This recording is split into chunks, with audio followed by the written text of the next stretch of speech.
tonight and a safe return of all of us to our homes. We also ask that you keep your thoughts of our leaders of our great nation as they guide us. Well, welcome everybody to the Wood Forest Bank Stadium here for Conroe versus the Woodlands. I'm your color commentator tonight, Peyton Reeves. And I'll be your commentator tonight, Rick Reeves. Thank you all for being here this evening. So let's check in on the teams tonight, shall we? So the Woodlands Highlanders are coming in tonight after manhandling the New Caney Eagles last Saturday, 55-21, and they're led by top-ranked defense in District 13-6A, which only allows roughly 211 yards per game, including a paltry 83.6 yards per game through the air. They are led by senior defensive back / kick returner / wide receiver Kaysen Bartolozzi, who leads the team in tackles with 71, which is the third in the district, 2 interceptions, and 11 passes defended on the season. A big part of their successes began up front with junior defensive end Magnus Herndon leading the district with 12 sacks and 13 tackles for loss, which is good for 5th in district. Other defensive standouts include senior linebackers Dylan Carpenter, Cole Carlin, and Luke Podowski, as well as senior defensive lineman Jairi Jefferson. On offense, the Highlanders are led by TCU commit senior quarterback Jack Dalton, who leads the district's 3rd-ranked offensive unit, who is averaging 384 yards per game. The Highlanders are balanced on offense, averaging 201 through the air and 183 yards per game on the ground. Dalton is a dual threat, throwing for 1,361 yards and 14 touchdowns, while also running for 359 yards and 5 touchdowns, including a 96-yard rushing touchdown last week versus New Caney. His top targets include senior wide receivers Jamison Gavin, who has 22 catches for 4 touchdowns, and Eli Lancaster has 26 catches for 3 touchdowns. After losing senior running back Cody Jordan to an injury earlier in the season, the Highlanders have turned to junior Jason Haskins, who has 324 yards for 7 touchdowns, and he also had 5 touchdowns last week versus New Caney, and senior Lincoln Halsey, who has 262 yards and 2 touchdowns. The Highlanders are led by head coach Jim Rapp, who is in his 8th year at the helm at the Woodlands after being an assistant coach for the previous 22 seasons. The Highlanders are looking to make their 31st straight playoff appearance tonight. Meanwhile, there's no place like home for Conroe, who's bounced back after a loss on the road to Willis the previous week. The Tigers took it to Caney Creek for the full 4 quarters, racking up a 50-0 win. They are led by junior quarterback Cam Nunley, who comes into tonight's game as the 3rd leading passer in the district with 1,376 yards and 11 touchdowns, while completing 63% of his passes. His top targets include senior wide receiver Elijah Harris, who has 30 catches for 455 yards and 5 touchdowns, and Braylon Mills, who has 35 catches for 443 yards and 2 touchdowns. The Tigers' main offensive weapon is senior rushing back Alex Myers, who is 2nd in the district with 907 yards rushing and 10 touchdowns. He could be a real problem for that vaunted Highlanders defense. Defensively, the Tigers are led by senior C.J. Mooring, who's 4th in district with 63 tackles. 8 of those tackles are for loss. Senior Azzy Quintilla, who has 59 tackles, 3 sacks, and 8 tackles for loss. And juniors Duntavian Duckett, who has 4.5 sacks, and Jamarian Haynes, who has 3.5 sacks. The Tigers are led by head coach Cedric Hardiman, who is in his 8th season at the helm in Conroe. He currently holds a 33-38 record, including 4 straight playoff appearances. The Woodlands is a perfect 10-0 against the Tigers since September of 2015 and look to extend that streak tonight. Stay tuned. It's the Highlanders and Tigers football here at the bank with some Friday night Halloween fun. It's going to be a good one. Nothing like a little Halloween fun, right, Peyton? I'm excited about this one tonight. Oh, yeah, for sure. So you got a good matchup here. You got Conroe coming in at 5-3 on the season. The Highlanders at 6-2. Conroe is a game back in the playoff race at this point, with behind Grand Oaks and the Woodlands, who are at 4-2 in district, and Conroe's at 3-3. So Conroe really has got to win tonight to stay in the hunt, while the Woodlands can clinch tonight. And I'm sure that they're looking forward to doing that here on Halloween. No tricks, no treats. So let's hope.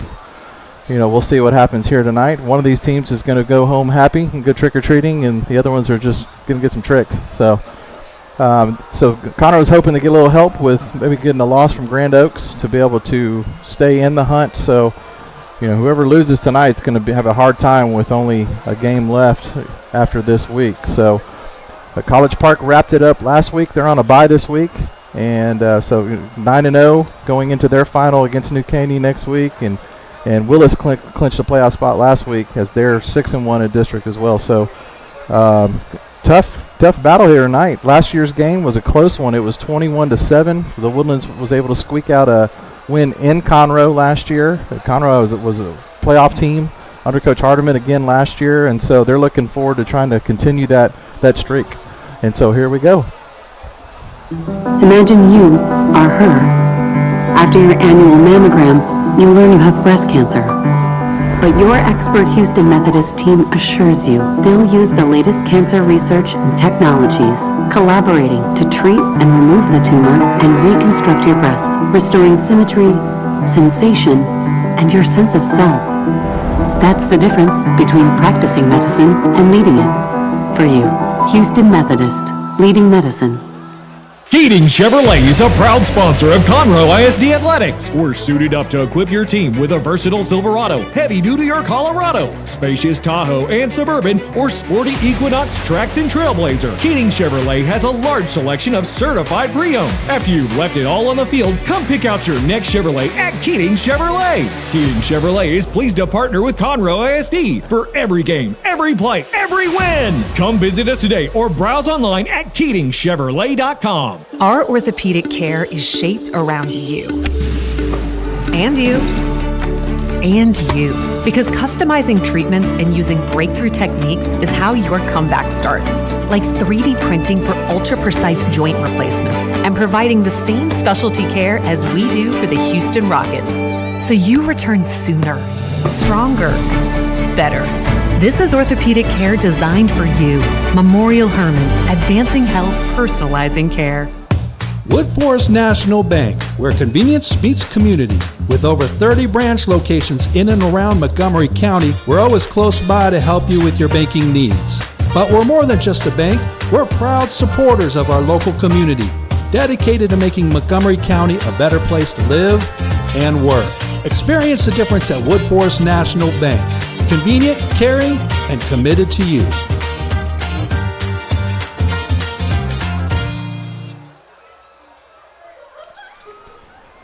We want to thank our sponsors who keep us on the air and allow us to bring you this broadcast from the Bank Stadium. Keating Chevrolet, Houston Methodist, Woodforest National Bank, Memorial Hermann, and the Gullo Ford family.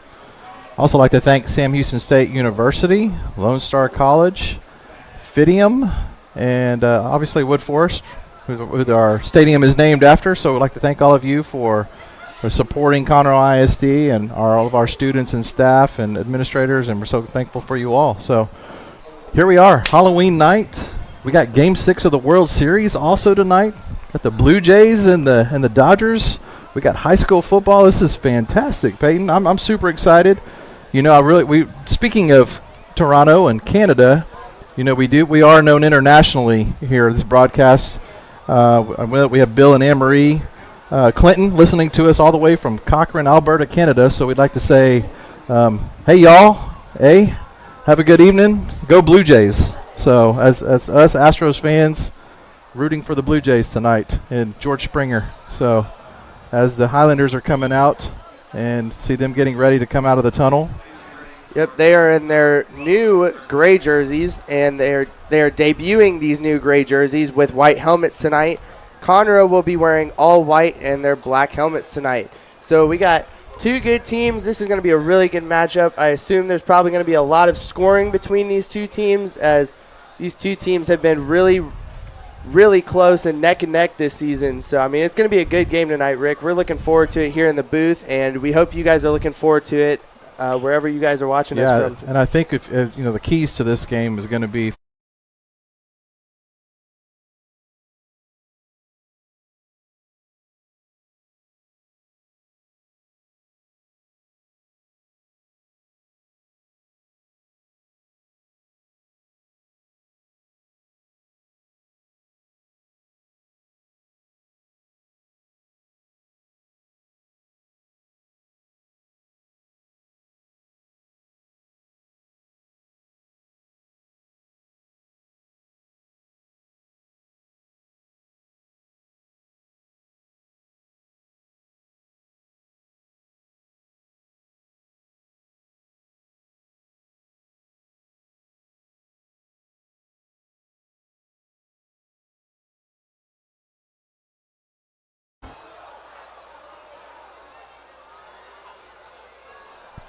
All right. So the Woodlands hype video, bringing everybody out here, ready to go as both teams are coming out. And so I think you're going to see Conroe's going to try to run the ball. You've got a good running back here in Alex Myers, the senior running back, second leading rusher in the district. And as far as that Woodlands defense, it's number 1 in the district in total yards allowed per game. That's probably their weak point. If you're going to try to attack that defense, you're going to want to try to get them on the ground. They have a strong defensive line, good secondary, good linebackers. And so what we've seen this season is a couple of times when they've had trouble has just been trying to stop the run. And then on the Woodlands offensively, they're balanced. So they're a good rushing team. They're a good passing team. So if you're Conroe, it's kind of like you got to figure out which one you want to stop. So Dalton can kill you with his legs and with his arms. He's got great pass receivers. He's got a good running core. Haskins had a fantastic game last week with 5 touchdowns on the ground. And so if you're Conroe, the key is try to get some heat, try to get some pressure on Dalton and to force him out of the pocket. And it's gonna be a battle. It's gonna be a battle. So I expect to see a really good matchup here tonight between these two teams. Yeah, for sure. And just these two teams are here to compete. I mean, you will not see you won't see a letdown from any team tonight. These teams are here to compete. Like we said, in the pregame before both teams came out onto the field, that they're both fighting for a playoff spot here. So I mean, Conroe's trying to keep their playoff hopes alive, and the Woodlands is trying to get into the playoffs. So I mean, both these teams are going to be really competitive tonight. They're going to fight, and it's going to be a really, really good one here tonight. You could even say it might be a spooky one here tonight on Halloween. Yeah, there might be some bone-chilling plays tonight, but we will only see when both teams will be out, as the ROTC will be coming out from the north end zone. And we just want to take a moment to thank our veterans who both have served and are current members of the armed forces who are serving. And now, in just a moment, we will mute ourselves in respect for the national anthem. Commanding the color guard and carrying the United States flag is Cadet Colonel Alexa Kimino. The Texas flag is being carried by Cadet Airman Haley Whitty. The right guard is Cadet Lieutenant Tristan Powers. The left guard is Cadet Captain Alonzo Olivares. The Woodlands High School Air Force Junior ROTC Color and Honor Guard is under the instruction of Colonel Stacy Glishaw and Chief Master Sergeant Roger Garcia. Ladies and gentlemen, at this time, we ask that you rise, remove your hats, and place your hand on your heart as we honor our country with our national anthem.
All right, here we go.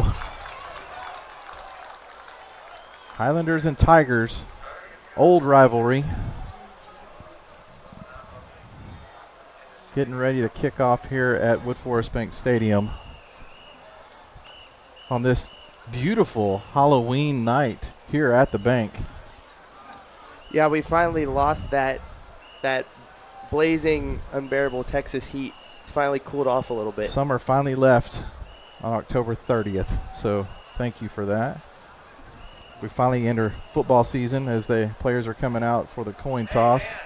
The Highlanders captains are senior quarterback Jack Dalton, senior defensive back Kason Bartolozzi, and senior linebacker Dylan Carpenter. And on the Conroe side, it looks like it'll be number 13, Damian Horace, number 20, Alex Myers,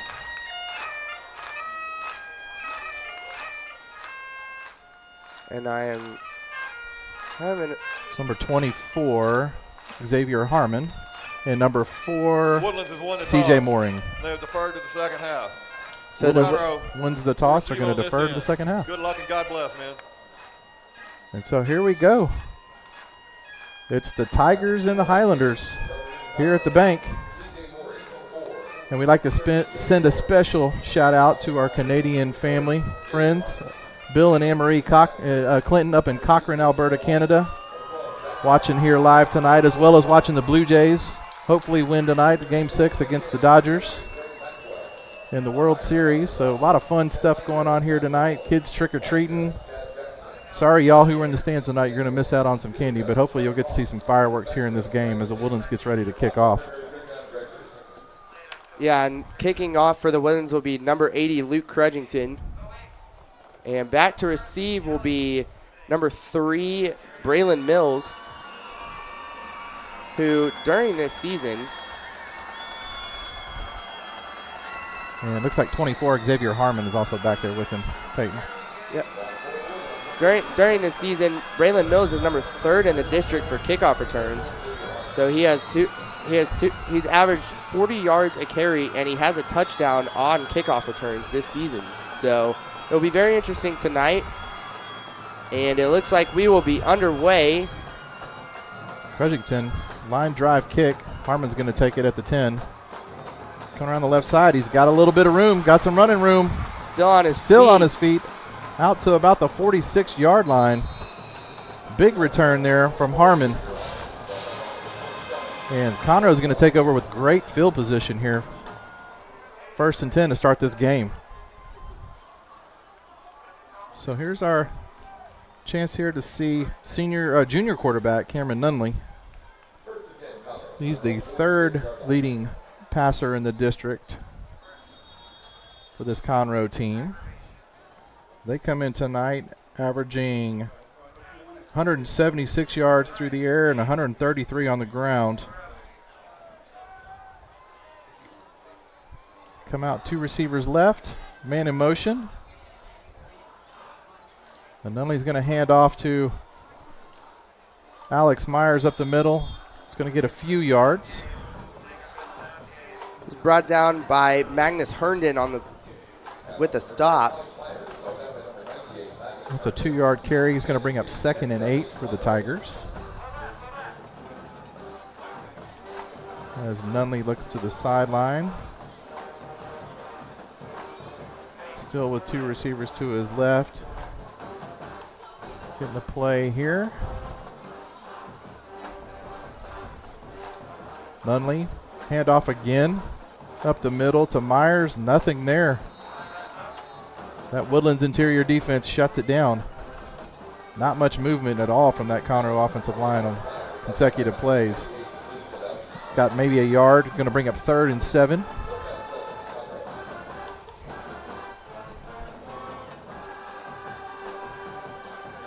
And so this is those situations you don't want to get in 3rd and long and have to throw against this Woodlands defense. Their secondary has been tough all season. Nunley back to pass. He's going to take a shot down the field. He's got a man back in coverage, a little bit underthrown. Pass intended there for number 3, Braylon Mills. He had a couple of Highlanders back there in coverage with him, and incomplete pass is going to bring up 4th down. And so out come the punting unit for Conroe. Out will be Roberto Garcia, the senior punter. Back to receive is going to be the senior Kason Bartolozzi for the Highlanders. As Conroe was only able to pick up 3 yards on their first drive after having great field position.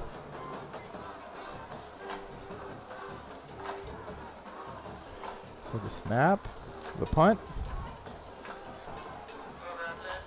It's going to be a short punt, but we have a flag on the play here on the near side. Let's see. It looks like the ball went out of bounds at the 40, so not much on the punt for Conroe. Illegal formation on the kicking team. We had a legal formation on Conroe. From the end of the run, be first down Woodlands. So that'll be assessed at the end of the play here. So the Woodlands is going to have excellent field position as they come out on offense for the first time. Senior Jack Dalton in this offense. Yeah, Dalton's definitely been a threat, like we said. He can run, he can pass. I mean, he's definitely been a star player for this team all season long. So Haskins in motion has an empty backfield here. 3 receivers to the right, 4 receivers to the right. A little bit of heat. Pass is knocked down by number 13, Damian Horace. Had some pressure there up the middle on Dalton.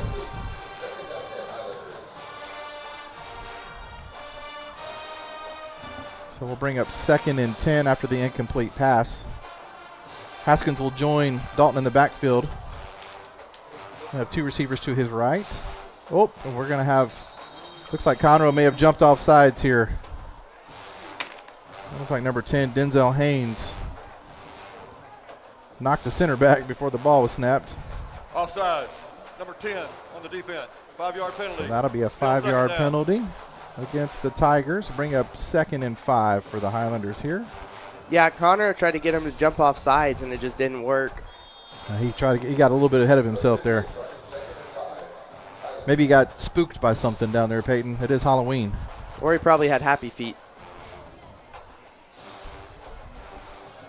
So 2nd and 5. Dalton with Haskins in the backfield. Handoff up the middle to Haskins. Big hole. Big pickup there by Haskins on the ground.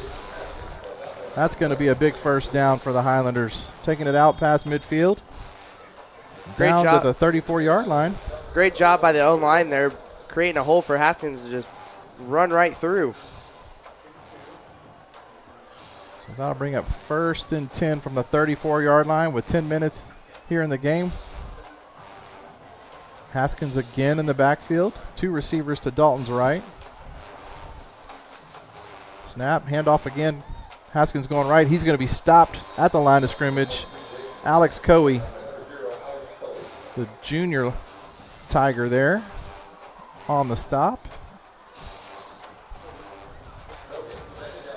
Stopped him for no gain there. Bring up 2nd and 10.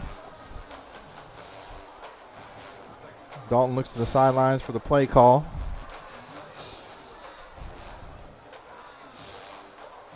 He'll have 2 receivers on both sides. Haskins in the backfield with him.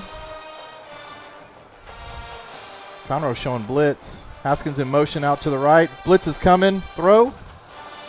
Caught at the 30. That pass was caught by number 10. And that is Bryson Bourne, the junior receiver. Going to bring up 3rd and 5 for the Highlanders. Conroe came on the blitz on the backside. Dalton just got rid of it. So Highlanders will go 3 receivers right. Haskins in the backfield. Conroe's blitz, showing blitz. Safety's coming up. Dalton looks to the sidelines to get the play call. Under 5 on the play clock here. And looks like we're going to have a delay of game. Timeout. Oh, Woodlands called timeout. Coach saw that play clock winding down too, Peyton, so we got a Memorial Herman timeout here. So 8:28 left in this first quarter. Woodlands driving on their first drive. Got it down to the 29. Yeah, you could tell you could tell Coach Rapp was worried about that clock too. He was calling timeout. You know, the one thing you want to save in this game is timeouts to allow you to get that. And, I mean, you can see here at the stadium the fans are having fun tonight. It's Halloween. So there's a lot of costumes here. Got the Joker involved. Superman playing the tuba. Look at there. Yeah, fans are having some fun tonight. It's a beautiful night out here. There's a lot of bananas in the band tonight on both sides. Yeah, there is. You can see it. Lots of fun. Maybe you can go trick-or-treating down the concession stand here in a little bit. All right, yeah. Dalton comes out. 3rd and 5. From the 29-yard line. 3 receivers to his right. Looks to the sideline again. Makes the call to his lineman. Haskins switches over to Dalton's right. Now he's going back to the left. Dalton back to pass. Oh, Dalton on the quarterback draw. Trying to get the first. Is he going to be close? Able to escape around that left side. We'll see. I think he might be a yard short. Oh, the ref is. Oh, the ref is. Looks like It looks like the ref marked him for a first down. They did signal to the north end zone. That is a Gullo first down. Gullo first down there. There it is. He got just enough on that play there. Was able to eke it forward and pick up the first down. Here at the 24-yard line. 8 minutes left here in this first quarter. Dalton in the shotgun. Hand off to Haskins. Haskins trying to get around that right side. He's met by number 13 again. Damian Horace coming up, making the stop. Nice stop there. Yep, so it'll be 2nd and 10 for the Woodlands.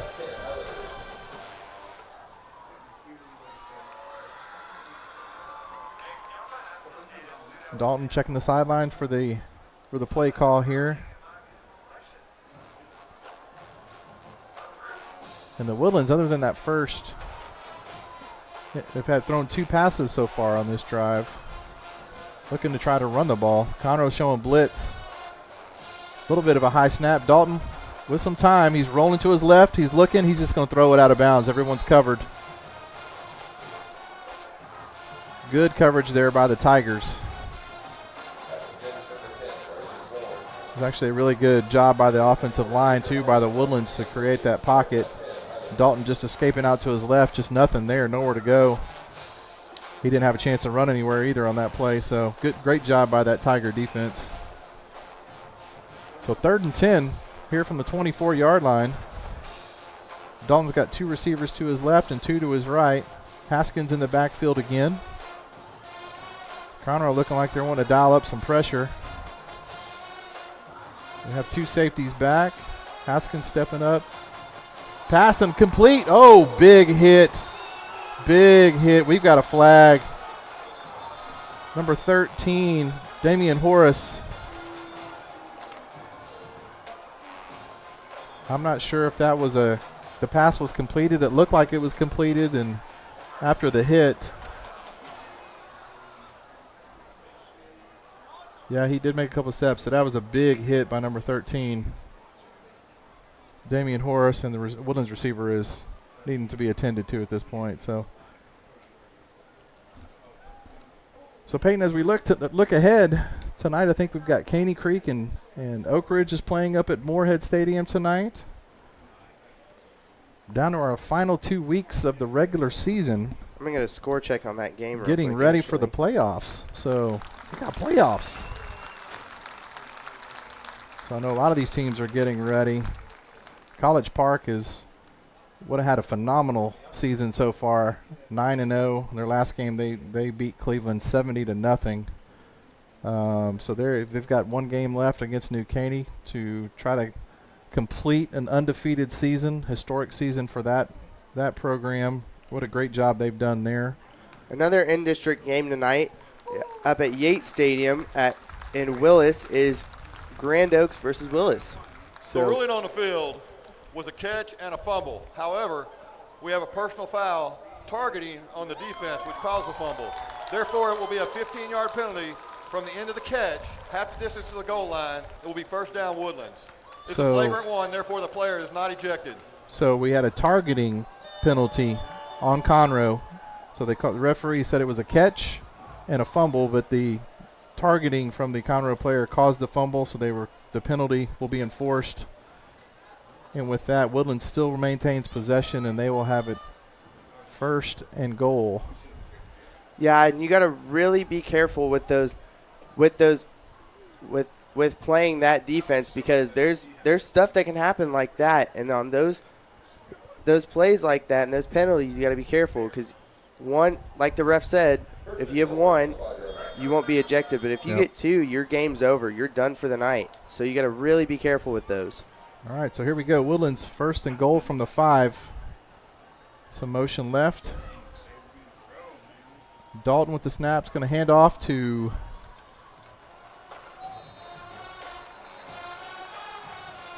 he's going to be just short. Gets it down to about the 2-yard line. Looks like number 22, Lincoln Halsey. Nope, I'm sorry, Jason Haskins still. Second and goal for the Highlanders. We're going to go 3 receivers to the right side. Haskins still in the backfield.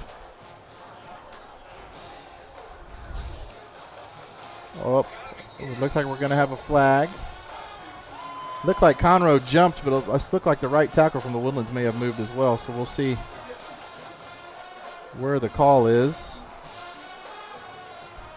as the refs huddle trying to determine who was at fault on this one. Offsides, number 0 on the defense. So offsides to the goal line. on the Tigers.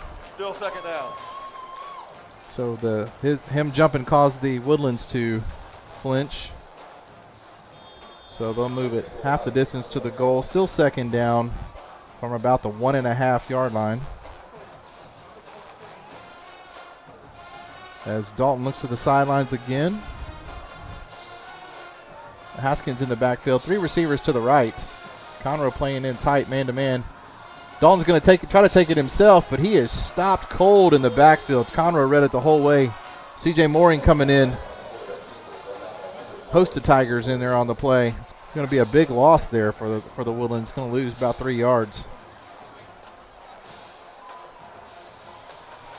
Conroe did a really good job of shutting that play down there. There was nowhere to go.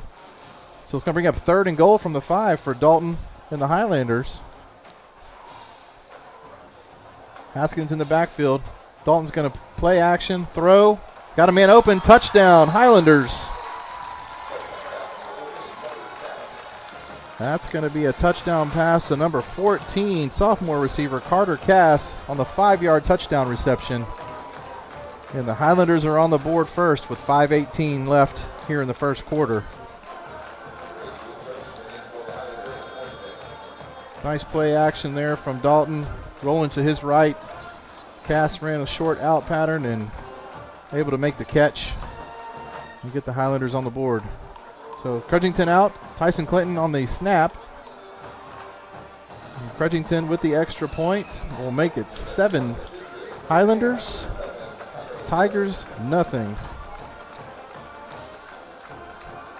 And Crudgington on the season is perfect on his extra points.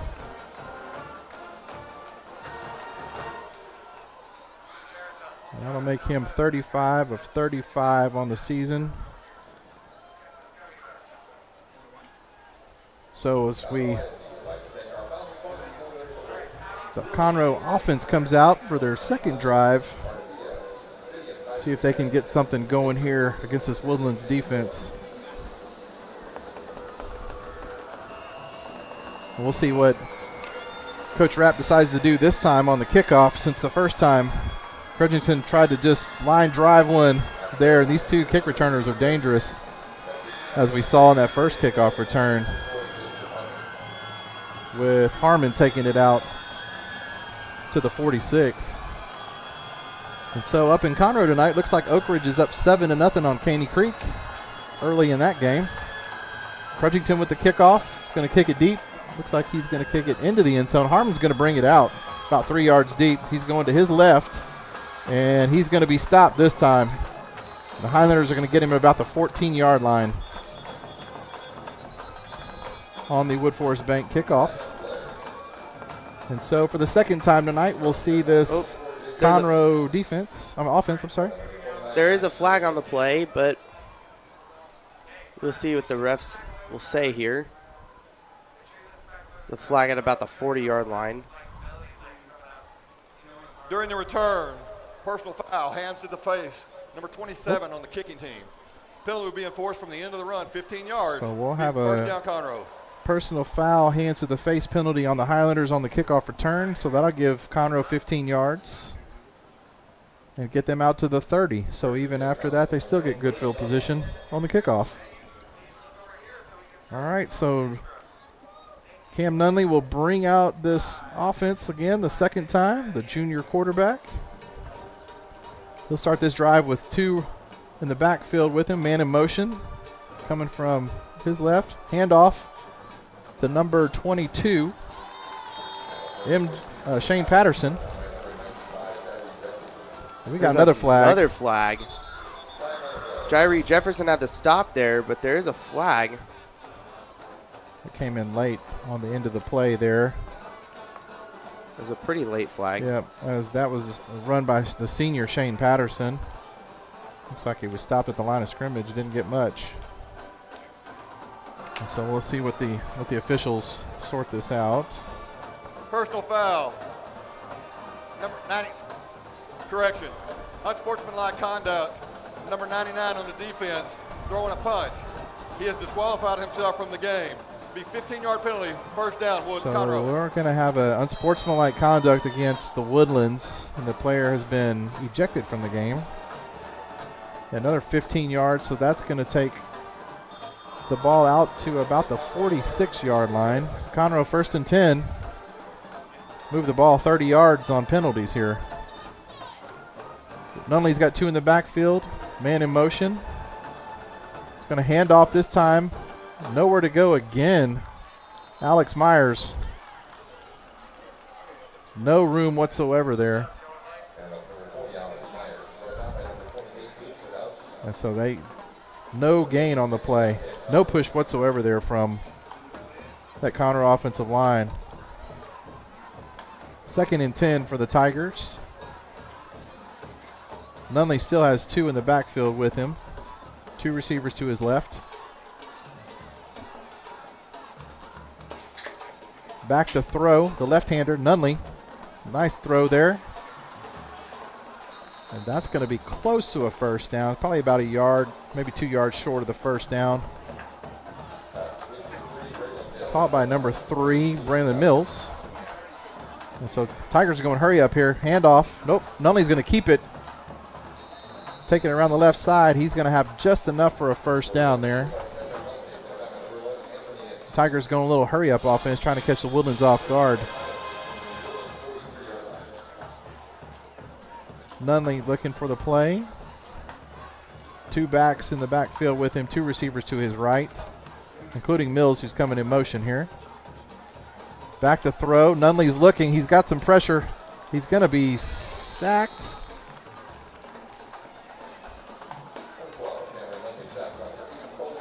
Looks like he's going to lose 2 yards on that play. That was Cole Carlin, the senior linebacker, with the sack there. So Nunley was looking down the field there. No one was open as the pocket started collapsing, tried to get out, and was taken down by Carlin for the Highlanders. So second and 12, man in motion. Out to Mills around here on the swing pass out to the right. And he's going to pick up 3 yards. So it's going to bring up a long third down here. 3rd and 9 for the Tigers at the 42-yard line.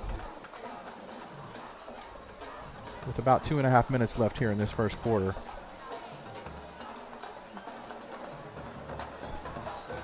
So Nunley, 2 in the backfield, 2 receivers to his right. He's got motion. Got some heat, got some pressure, and he's going to be sacked. The coverage, nowhere to go with the ball. Jairi Jefferson came off the line and just... Magnus Herndon was in there too. They took him down. Magnus Herndon is the district's leading sack master here. Coming into tonight's game, he had 12 sacks as Roberto Garcia comes out to punt again on 4th and 12. So the Highlanders defense back-to-back getting pressure. Lots of pressure here.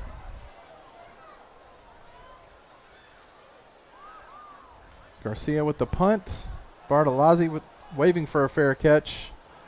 And he will actually fall on it at about the 11, 12-yard line. Nope, I'm sorry, the 9-yard line. As the Highlanders offense will come out for their second drive of the game. We got about a minute and a half left here in this first quarter. So Conroe was able to move the ball a little bit there. They had a couple of penalties that moved him down the field. Had a pass play from Nunley, and then just that Highlanders defensive line getting a lot of pressure there to stop the drive. So Dalton and the Highlanders will come out. 2 receivers to his right. Shotgun formation. Haskins in the backfield. Snap. Haskins up the middle. He's going to get maybe 3 yards.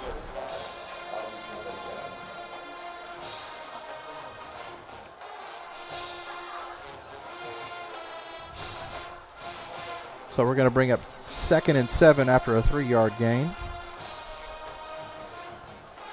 Dalton here with just over a minute left in this first quarter. The Highlanders have the ball at the 13-yard line. Dalton will have 3 receivers bunched to his right. Haskins in the backfield. Conroe showing blitz. Here they come. Quick throw out to the right. Receiver getting out to the right side and getting to the sidelines. Looked like he was hit out of bounds. That's Damian Horace on the stop. Is that Eli Lancaster on the catch there? Number 1 for the Highlanders. He picked up only about 3 yards on that pass there. So it's going to bring up 3rd and 2 for Dalton and the Highlanders. 46 seconds left here in the first quarter.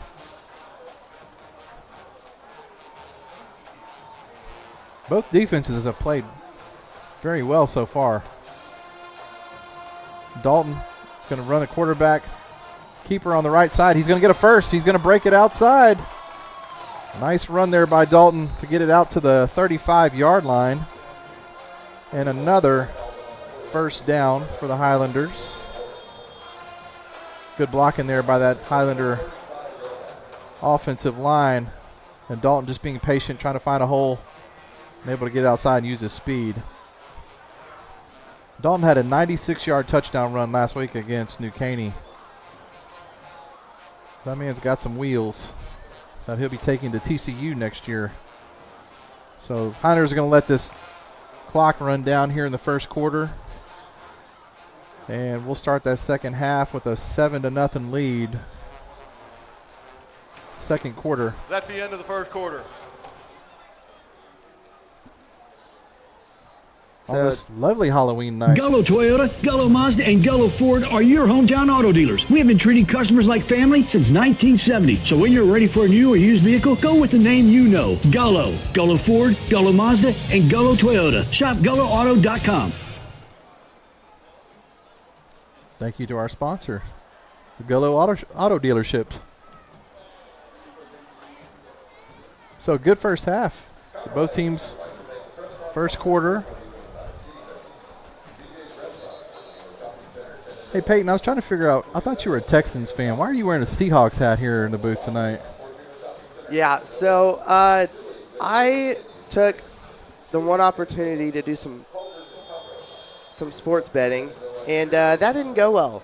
So I bet against I bet for the Texans against the Seahawks and on Monday Night Football, and that didn't go well. So gotcha. That's why that happened. Dalton, handoff to Haskins up the middle. That's going to be a pickup of about 5 yards there for the Highlanders. Bring up 2nd and 5. So, yeah, I knew that was kind of painful for you, having to wear that hat all week, huh?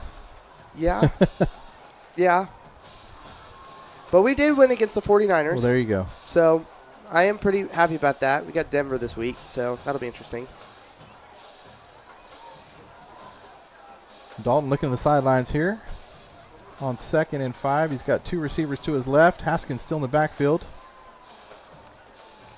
Conroe showing blitz again. Dalton, he's just going to throw it away. Pressure from both sides there from the Tigers. Kanye Smith, and Caden Williams both coming on the blitz that time.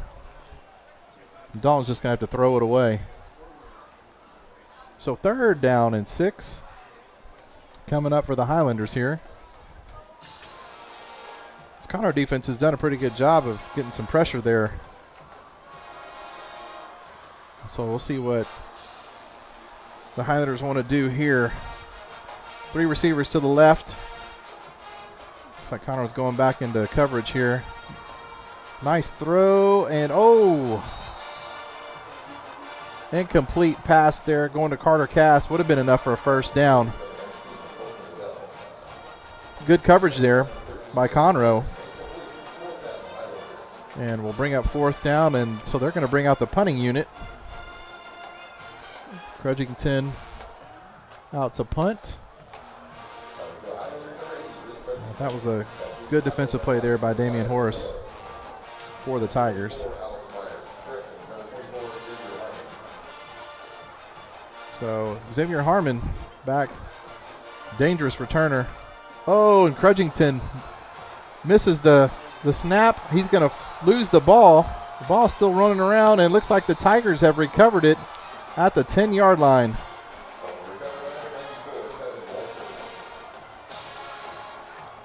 We're at the 11-yard line. Conroe will take over after the botched. Crudgington just went right through his hands. And he was lucky that Conroe didn't pick it up and take it in and score.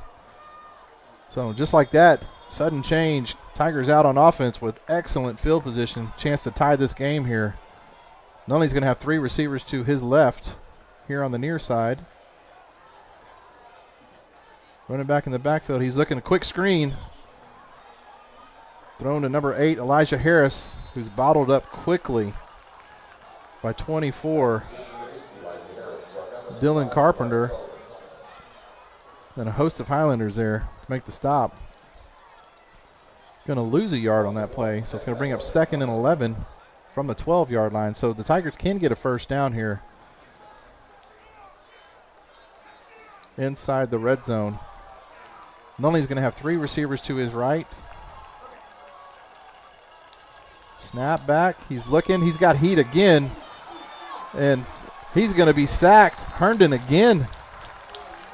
Taking him down from behind. Junior lineman Magnus Herndon. Another sack tonight. As coverage again by the Highlanders. Nowhere to go for Nunley. Looking down the field. Good pressure, and this Woodlands defense stepping up again. So it's going to be 3rd down and 13. That'll be sack number that was sack number 13 for Herndon. Nunley again, shotgun. He's going to roll out to his right. And the pass is complete to number 8, Elijah Harris, who's going to be short of the first down. And he'll get down to the 5. And it looks like Conroe's going to send out the field goal unit here.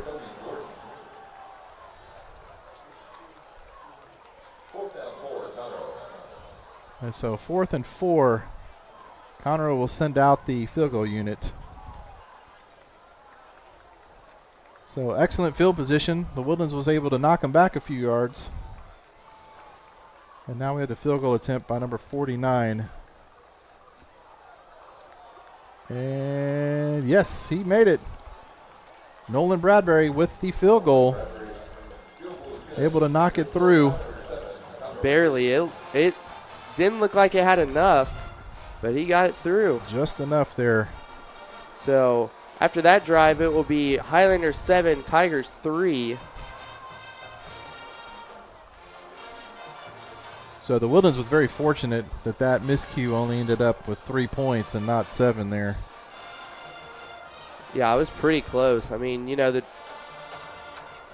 but I mean, like we talked about before the game started, this Highlander defense is very, very dangerous. Yeah, you could see the reason why they don't give up a lot of passing yards. They've got a lot of pressure coming from that front four with Herndon and Jefferson. And even the linebackers coming. Carlin had the sack earlier. So they're tough to throw against. And even tonight they've been able to stop the run pretty well. And so we'll see here as Conroe gets ready to kick off. And Parker Stewart back deep for the Highlanders. He's a dangerous return man himself, the senior corner and kick returner. And so we'll see here where Bradbury's going to want to put this kick. Is he going to give him a chance to return it, or? And so he will kick it deep. Looks like Stewart's going to have a chance here. He'll take it at the 1 yard line and bring it out. It's got a little bit of a lane. He's trying to get it around the outside, and he'll get out just past the 20, still going probably to the 23 yard line. As the Highlander offense will take over 1st and 10 at the 24. And so Conroe did a really good job that last drive of holding this Highlander offense. They were able to get some pressure. We had an incomplete pass on 3rd down. So let's see here what Coach Rapp decides to do. Got 8:50 left here in the 2nd quarter.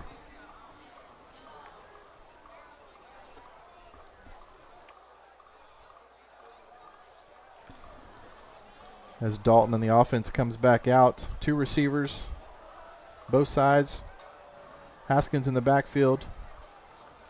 Dalton looking on the quarterback draw up the middle. Able to escape 1 tackle. He's trying to get out to the right side. And he'll slide down after about a 3 or 4 yard gain here. A little bit of a score update coming from across the district. Oak Ridge and Caney Creek are now tied with 2:59 left in the 1st quarter. And Willis is up 7-0 against Grand Oaks with 12 minutes left. They just started the 2nd quarter.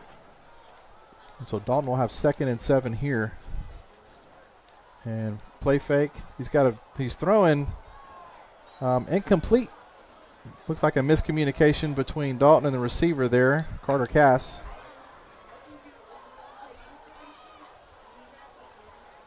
Looks like Cass ran a go route, and Dalton was looking to come across the field there. And so the pass fell incomplete, and that's going to bring up 3rd down and 6. The Tigers have done a pretty good job of bringing some pressure. And here they come again. They're showing blitz Showing here. it, and oh my, we've got an interception, but we've got a flag. Intercepted by number 1, James Kozlowski. There is a flag, so it might come back. So let's see what happened here. The Highlanders had a bunch formation over on that side. And we'll see, there may have been I don't know if there was pass interference or. Pass interference, number 19 on the offense. Pass interference on the offense, so it's going to be declined, and it will be a turnover. And a 1st down, Conroe. So Conroe will take over on the interception. The ball was tipped and caught. Great play there by the Conroe defense, again getting pressure and causing Dalton to. The pass was a little high there. Can the Woodlands defense hold here again? Nunley, pump fake. He's got some heat. He's gonna run around the right side. He's got some running room. He's gonna have a 1st down. Nice run there by Nunley. Stopped by Cole Carlin for the Highlanders, but it'll be a 1st down. Conroe's got some momentum going here. Nunley trying to get his team up to the line and get them going here. Screen coming out, number 8, Elijah Harris. Kason Bartolozzi on the stop. And Jabaric Sullivan also on the coverage there.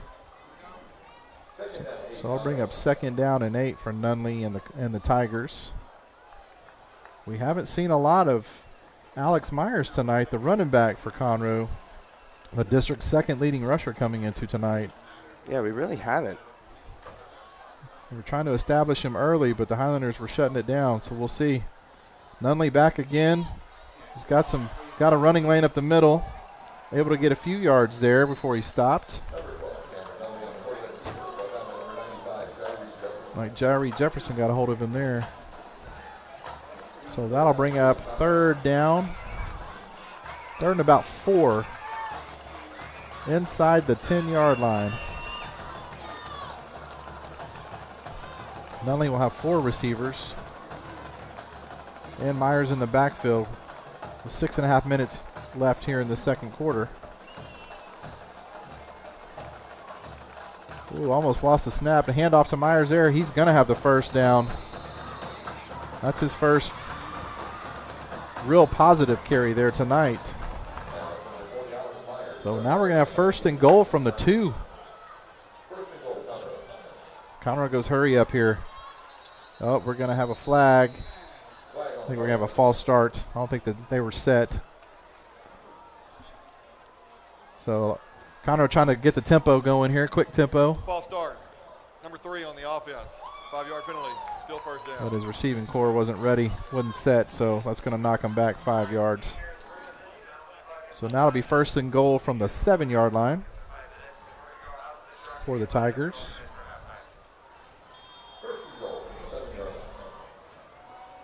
We'll see if this Woodlands defense buckles down here or if Conroe can punch it in for the first time tonight. There's Mills in motion there.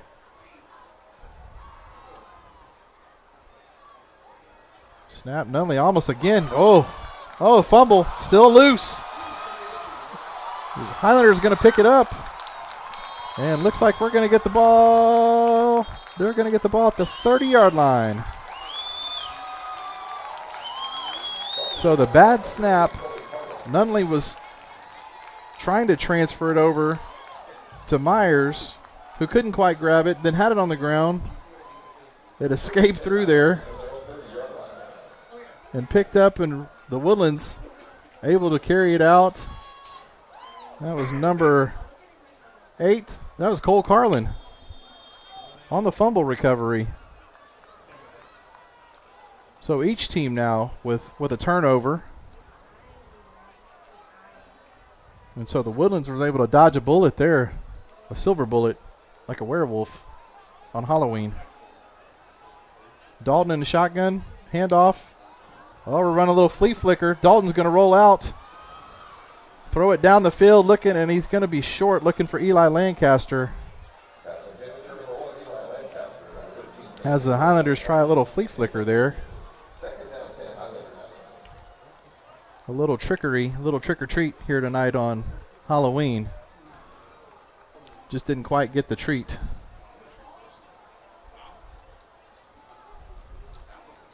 So that'll bring up 2nd down and 10 with about 5:39 left here in the 2nd quarter. Conroe's done a really good job of stymieing this Woodlands offense tonight. Dalton handoff up the middle. And Haskins is stopped after about a 3-yard gain by number 4, C.J. Mooring, who's the Tigers' star defensive player here, leading them team in tackles. This Conroe defense tonight has been solid. So Don's going to have 3rd and 7, 3 receivers to his left. Haskins in the backfield. Conroe does not show pressure this time, and Dalton almost throws another pick. It is dropped by C.J. Mooring. Boy, if he makes that one, he's taking that to the house, Peyton. Yes, he is. That was a gimme. He's going to watch the film in the morning on that one. He's going to be upset with himself. Not sure where Dalton was throwing on that one, but there was a lot of white jerseys over there in that area. So the Highlanders out to punt on 4th down. Crutchington again. The snap, and this time gets a punt away. Called for a fair catch by number 8, Elijah Harris, out at about the 25-yard line. So good punt by Crutchington to get the Highlanders to be able to pin the Tigers back a little bit and give their defense some breathing room. Just under 5 minutes left here in the second quarter. Still Highlanders 7, Tigers 3. It's been a much more defensive battle than I think we anticipated. Both teams making a few mistakes here, some turnovers. But also the defense is playing really tough as Nunley comes back out. And I think we got a false start here again. Looks like the Tigers are moving before the. False start.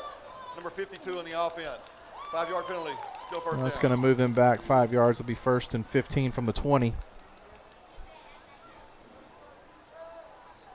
So between penalties and turnovers, he's having a rough time here tonight. Yeah, looks like everybody's a little spooked tonight. Maybe they got their mind on the candy, the trick or treating tonight, Peyton. Probably. So Nunley, handoff. Myers, nowhere to go. It's like a Highlander helmet came off. Yep. Alex Myers again on the carry. Picked up of 3. So the Woodlands has done a good job of really trying to stymie him tonight. As we said in the pregame, that was, if you're going to go up, try to go do something against this Highlander defense, it's been the running game. But tonight they've done a pretty good job so far. As the Highlanders are showing blitz, and they did. The ball is loose. That's a fumble. That is a fumble. Let's see who recovered it. Nunley did not see the pressure coming from his backside there. The Highlanders sent blitzes on both sides. And it looks like they were able to recover the fumble. On the field was a fumble and a recovery by the offense. 3rd down. Yeah, he was. Looks like that pressure came from number 6, Dang Way, who was able to knock the ball loose from Nunley, but luckily the Tigers were able to recover. But now they're looking at a 3rd and 21. Not a situation you want to be in with the way the Highlanders have been putting pressure all night here.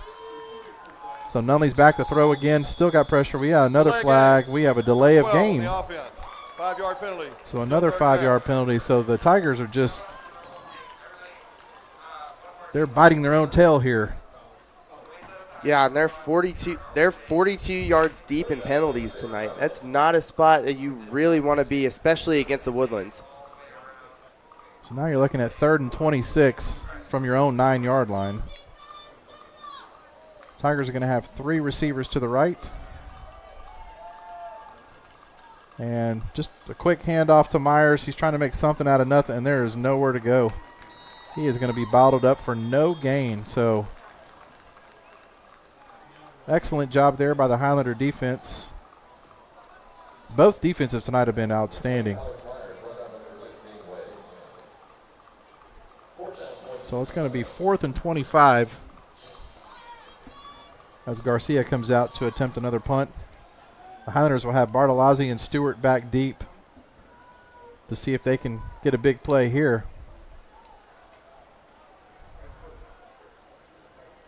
Clock winding down under 3 minutes. Garcia with the punt. Looks like it's a little short. And will go out of bounds.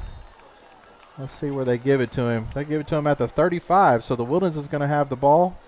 2 minutes and 41 seconds left here in the second quarter with excellent field position. I think Conroe started that drive at the 25-yard line, so after it all said and done, they're only going to net 10 yards as the Woodlands will take over at the 35. But this Conroe defense has been stout tonight too, so we'll see if they can hold up. As Dalton comes out, 2 receivers to his right.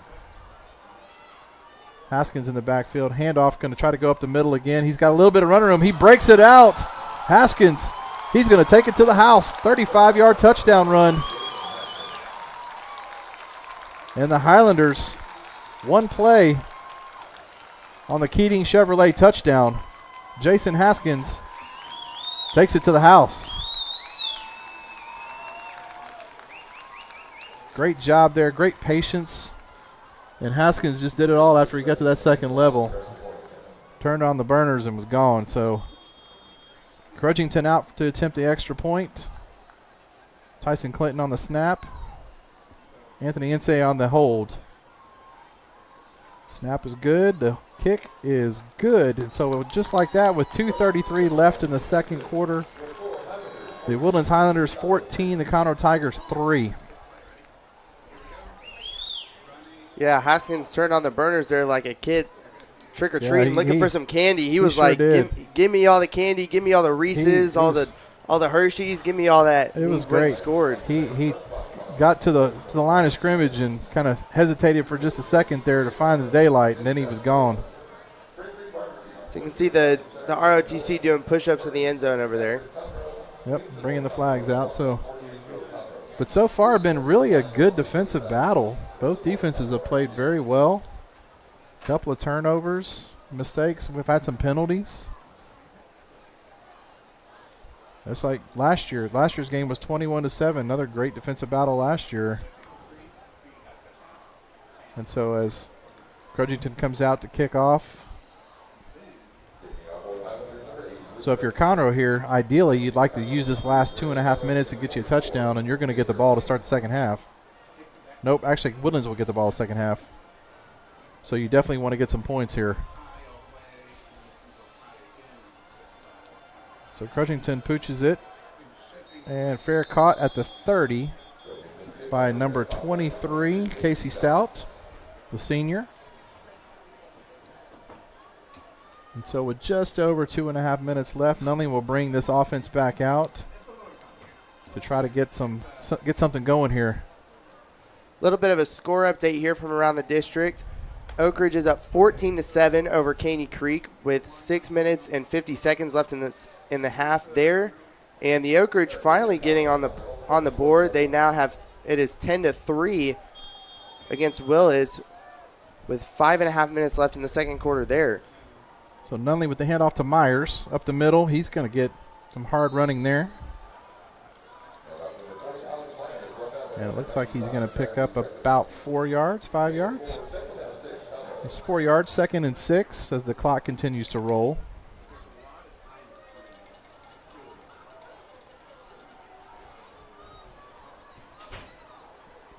So we'll see here as Nunley takes the snap. Handoff again to Myers up the middle. He's got a little bit of room there. He's going to be out there close to a first down. I think he's got it. 2-minute timeout. And we're going to hit the 2-minute warning. Timeout. And just a World Series update. Checking in on the Dodgers and the Blue Jays. It looks like the Dodgers are up 1-0 in the top of the third from Toronto, as they're trying to stave off elimination here tonight. So if the Dodgers in a must-win situation to force a Game 7. So you know Toronto's wanting to wrap this thing up at home tonight. Yeah, and Toronto, if you've watched any of the World Series, I mean Toronto's been hot this whole series. I mean, yes they lost 2 games, but I mean their bats. I mean last night they won the game 6-1. So I mean their bats have been hot. They've been getting hot at the perfect time. So it's just trying to see if they want it tonight or not. Well, the Dodgers got Yamamoto going tonight, so that guy has been unstoppable. So yeah, he really has. Baseball fans out there. All right, so here we get back. Conroe back. Nunley in the offense. Almost loses the snap again. He's looking. He's going to take a shot going deep. He's got a man down there, and what a play. Great play there. Bat the ball down. Looks like Bartolozzi. Parker Stewart. That was number 2 on number 2 right there. So Caden Barnaby and Parker Stewart back. Nunley taking a shot. And what a great defensive play there to knock that down. Bring up 2nd and 10. Minute 50 left. Nunley. Empty backfield. He's got pressure, and it looks like is that Herndon again? Herndon again on the sack. That's big play. Number 14 for Herndon on the season. He has 2.5 tonight, so that's 14.5. Herndon's heck of a game. Heck of a season. Bring up 3rd and 17. As the Tigers they're going to let that clock run down a little bit. Trying to let it get down. Under a minute. Nunley, quick throw. It's knocked down almost. Looks like that was Herndon again. Oh, no, it was Podolsky. I saw an 8 there, Peyton. I thought it was Magnus again. I'm like, that guy's everywhere. Yeah, Podolsky wanted that one too. That was a nice play to knock that ball down. So with 1:10 left, the Tigers are going to be forced to punt. Another nice stop there by the Highlanders defense. And Bartolozzi and Stewart back deep for the punt. And it looks like we're going to have a timeout by the Tigers. And another score update. It's now 3-0 Dodgers and the Blue Jays going into the bottom of the 3rd. Going to the districts game, Caney Creek has tied it against Oak Ridge, and Grand Oaks has tied it against Willis. Wow.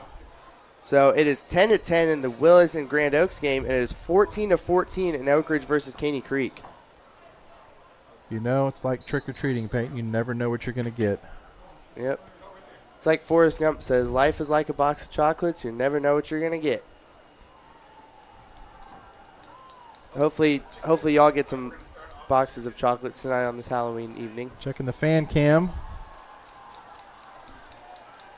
All the people missing out on trick-or-treating tonight for some football. I don't blame them. I would too. As Garcia's out to punt. It's an interesting punt formation. High snap is almost blocked. And it's going to take a Conroe bounce out to about the 31-yard line. So Dalton in the offense with 1 minute left here in the second quarter. Let's see what they want to do here. Well, they know they're getting the ball to start the second half. And we'll see as Dalton in the offense. Boy, Conroe's had a couple of plays. They did have the one interception on the tip, but they had another one where I definitely think Mooring would like to have that one back in his hands. They've done a really good job of bringing pressure. When they brought pressure tonight, it's been hard for the Highlanders. Again, Haskins. Nope. Dalton's going to keep it around the left side. Still on his feet. It's going to pick up about 9 as the clock continues to roll. Highlanders going to take a timeout here. Timeout. So, nice run there. It's their second charge timeout of the half. On the RPO from Dalton. Taking it around that left side. Nice job there. And so I think if you're Coach Rapp, you want to get some points out of this. Can you get close enough for Crudgington to get a shot? We saw at the end of the College Park game, boy, he almost hit a 50-yarder to win it. Yeah, I was really close. Just a little bit to the left. So you know Crudgington's got the leg to make it. Looks like there's 0 wind in here tonight. The flags are all just flat. So can you get close enough to give Crudgington a shot with 49 seconds left? Or do you take a shot? It's a chilly 61 degrees here at the Bank Stadium. Beautiful. Dalton rolling to his right, looking to make a throw, and just a little bit off target, looking for Eli Lancaster. About the 48-yard line.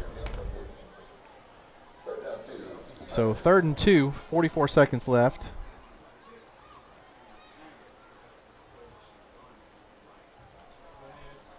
So in this situation again, do you get the first down? Woodlands still has 1 timeout left. Conroe showing blitz.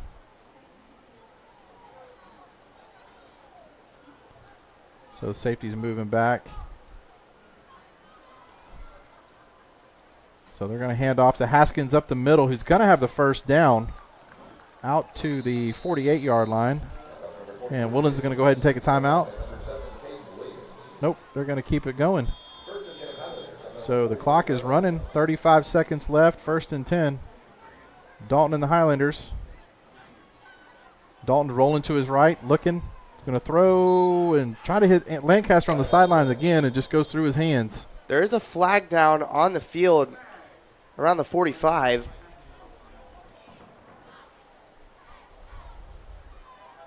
See what the refs say. What do we got here? Holding, number 63 on the offense. 10 yards from the previous spot. Still first down. So holding on the Highlanders. That's going to move them back 10. So it'll be 1st and 20. That puts you back at the 38. You got 25 seconds left and 1 timeout. Yeah, Conroe still has 2. So what does the coaches want to do here if you're the Highlanders? You were kind of getting into field goal range where you had a shot here, but now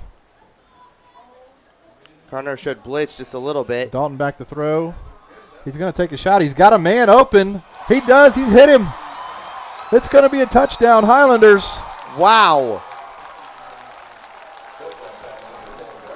That's Bryson Bourne on the post route. Dalton taking the shot. Man on man there, and Bourne takes it to the house. What a throw by Dalton there.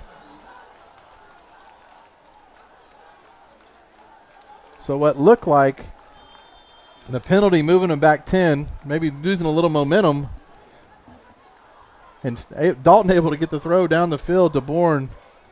And just like that, quick strike offense, and Crudgington's going to put him up 21-3. 14 seconds left here in the second. So that was a big change of event there. Yeah, it was. Great pickup by the line. Dalton had a nice pocket and was able to just he let Bourne on the inside of the field. The corner was on his outside. James Kozlowski was with him there. He just, where Dalton put the ball, back towards the middle of the field, and Kozlowski was all alone out there. There was no safety help,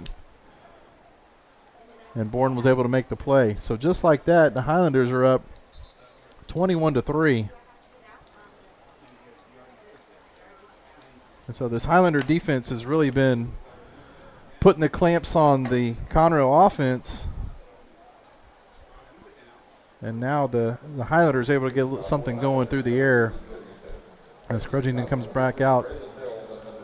And you got Braden Mills and Xavier Harmon back deep, who are both dangerous returners. So I don't think the Woodlands are going to try to give them an opportunity on this Wood Forest Bank kickoff.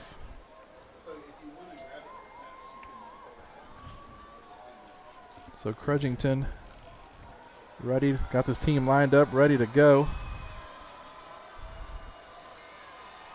And he's just going to line drive it on the ground, and the Tigers will take it at the 35-yard line, fall on the ball there. 13 seconds left. That was recovered by Shane Patterson, the senior running back.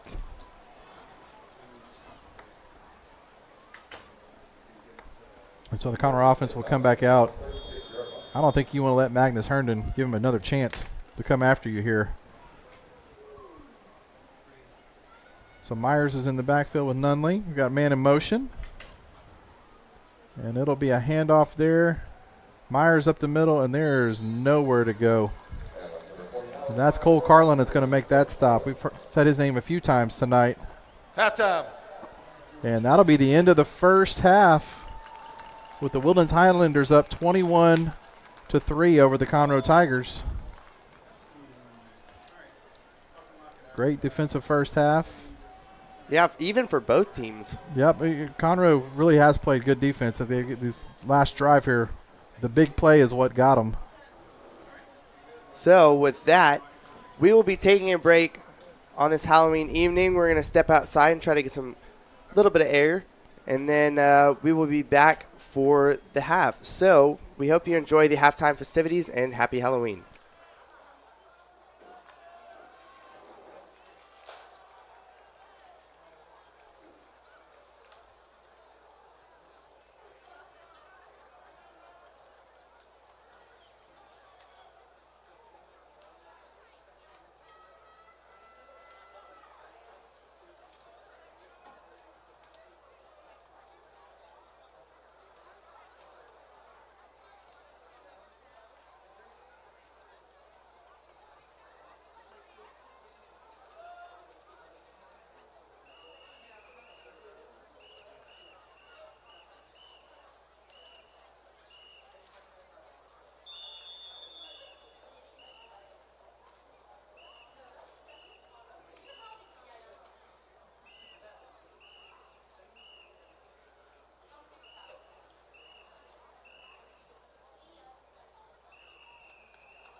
Ladies and gentlemen, it's showtime!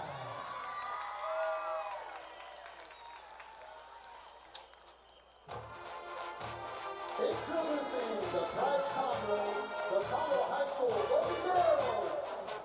The Golden Girls are under the direction of Director Morgan Van Dresser and Assistant Director Henry Britton.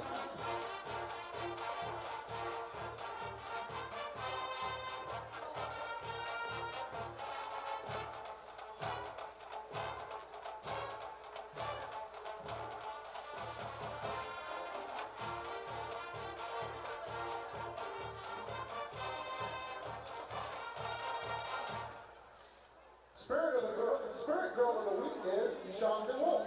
Golden Girl of the Week is Zoe Neves. Teacher of the Week is Mr. Shantani. Special committee members are Madeline Ellington, Sabrina Sarmiento, Head Chairman Camille Ringwalt.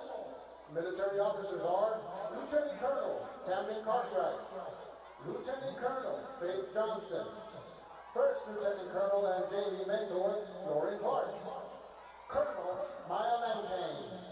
Tonight, the Golden Girls will be performing an upbeat streamer jazz to Crazy Train. Take it away, Golden Girls.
The Golden Girls would like to recognize Bill Law, Center for Justice Research, Covenant Chiropractic, Pregame Digital Design Studio, Dickens Delivery Service Inc., Sutter, and True Texas Solar and Roofing for being top title sponsors for the 25-26 school year. Thank you, sponsors, for your support.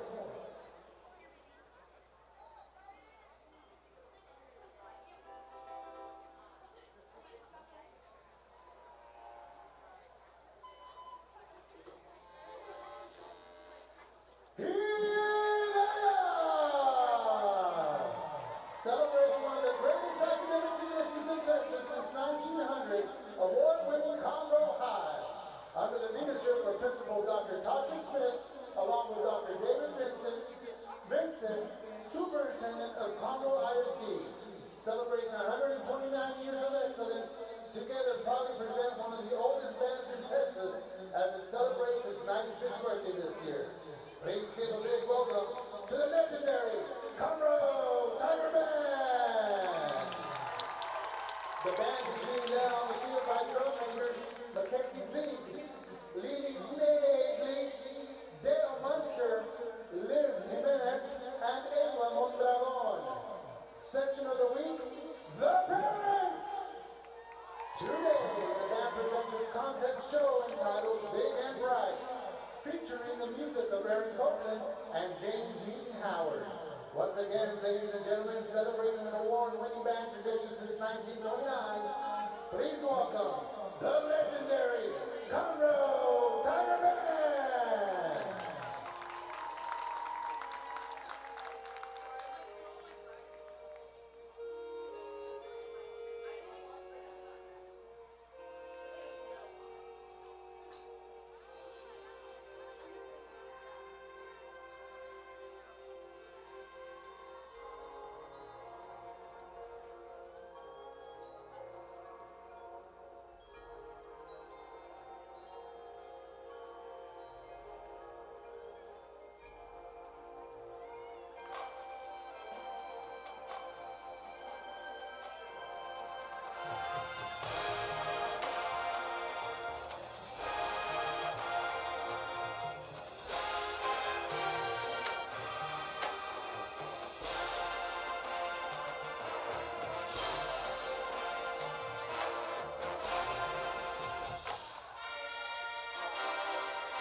Conroe High, one of the greatest high school traditions in Texas, has earned titles and championships in every activity offered every decade since 1900.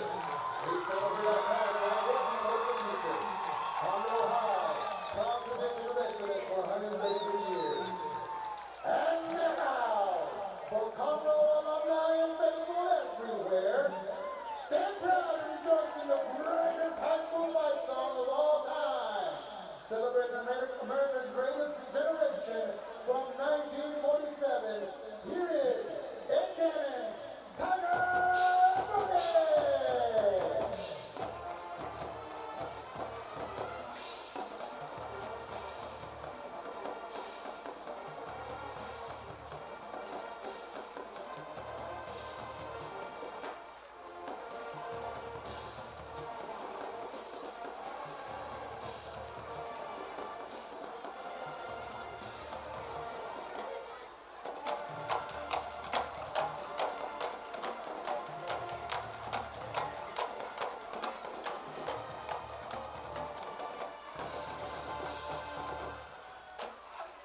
On behalf of Conroe High, we wish the student body, faculty, and staff of the Woodlands High School a great school year, and we wish the Woodlands band success at contest and at state.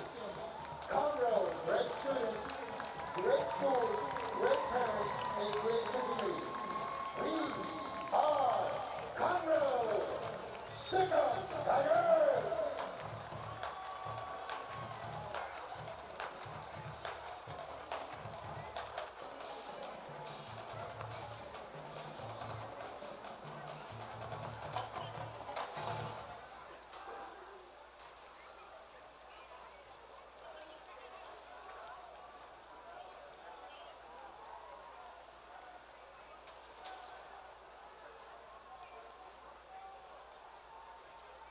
Good evening, ladies and gentlemen.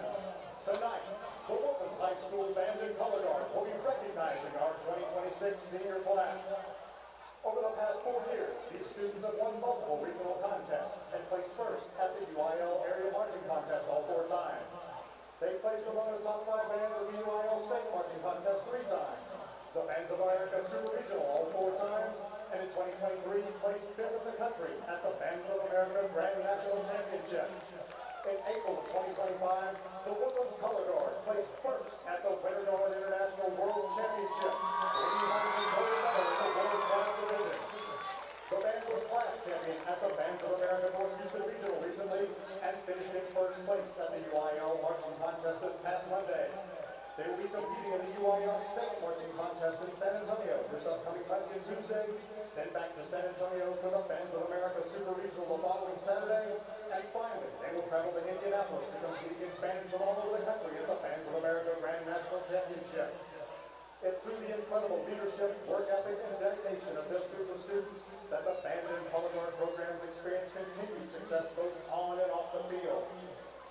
We will now recognize each of our TWHS Band and Guard seniors. Alexa Andrade Macias, accompanied by Ileana and Ricardo Andrade. Gonzalo Orlando Ortega, accompanied by Cristina Ortega and Ricardo Orlando. Adika Ervin, accompanied by Arfi Panduranga and Ervin Sasha. Mia Ashley, accompanied by Robert Ashley. Bryn Bowman, accompanied by Melissa and Jason Bowman. Austin Briscoe, accompanied by Lisa and Stephen Briscoe. Jessica Brisson, accompanied by Julian Brisson. Cameron Burkett, accompanied by Amanda Burkett. Audrey Bush, accompanied by Melanie and Alan Bush. Thomas Carberry, accompanied by Amy and Mark Carberry. Ethan Chang, accompanied by Yanni Huang and Michael Chang. Aaron Chang, accompanied by Amber Chang. Camden Clark, accompanied by Jody and Richard Clark. Elian Diaz Acevedo, accompanied by Karen Acevedo and Raimundo Diaz. Ava Dicker, accompanied by Rebecca Andrews Dicker and Chad Dicker. Donald Ellis, accompanied by Jane and Martin Ellis.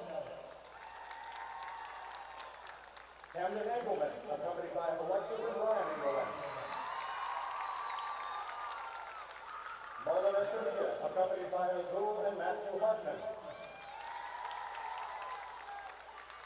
Clementine Fouché, accompanied by Claudia and Scott Fouché. Lauren Fountain and Nicole Fountain, accompanied by Michelle and Bob Fountain. Valeria Garcia Vargas, accompanied by Jeanette Vargas Rivera and John Garcia. Claire Blockham, accompanied by Whitney and J.A. Blockham. Molly Hargett, accompanied by Amy and Rob Hargett. Debbie Hopple, accompanied by Neil Wynn. Chloe Cottonsteady, accompanied by Stacy and Pete Cottonsteady. Maddie Lee, accompanied by Kathleen and Kevin Lee. Amar Lewis, accompanied by Jennifer and Anthony Lewis. Addison May, accompanied by Judy and Kevin May. Carson McGurk, accompanied by Carrie and Kevin McGurk. Gabriel Nunez, accompanied by Roxanne and Gabriel Nunez. Sailor Osborne, accompanied by Amy and Scott Osborne. Taylor Park, accompanied by Mary and Curtis Park. Curtis Rawson, accompanied by Dorothy and Chris Rawson.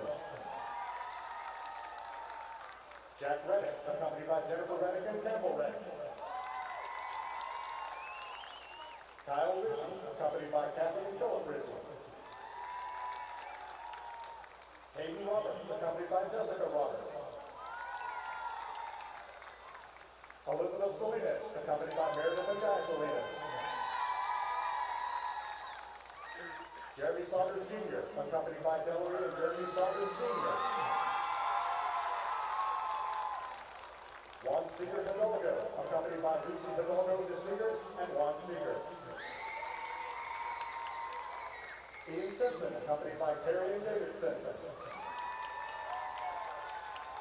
Max Wisarenko, accompanied by Dana and Alice Wisarenko. Chloe Smeater, accompanied by Kathy and John Smeater.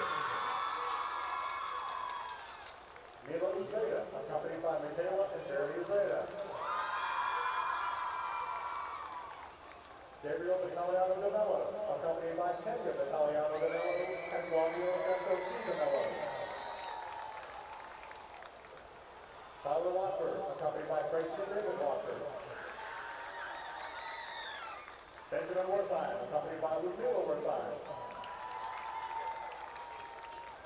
Caitlin Wisnowski, accompanied by Senator Kevin Wisnowski. Owen Woods, accompanied by Catherine and Justin Woods.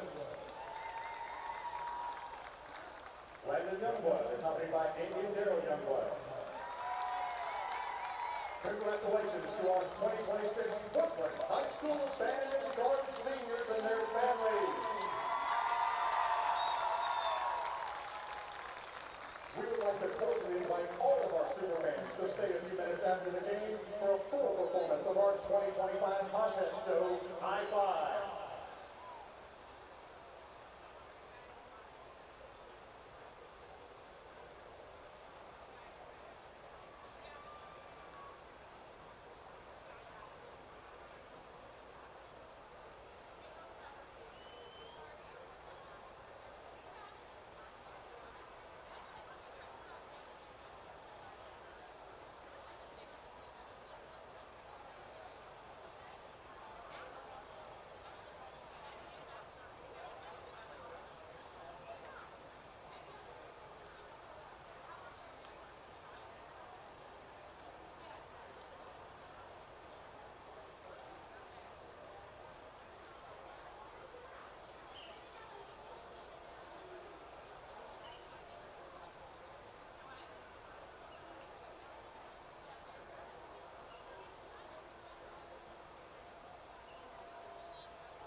2025-2026 high stepper officers are Lieutenant James Henry, Leona Hippolyta, Molly Lynch, Hayden Ross, and Riley Wolf.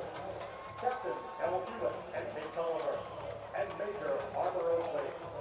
Tonight, the high steppers will be performing a prop routine to Beetlejuice.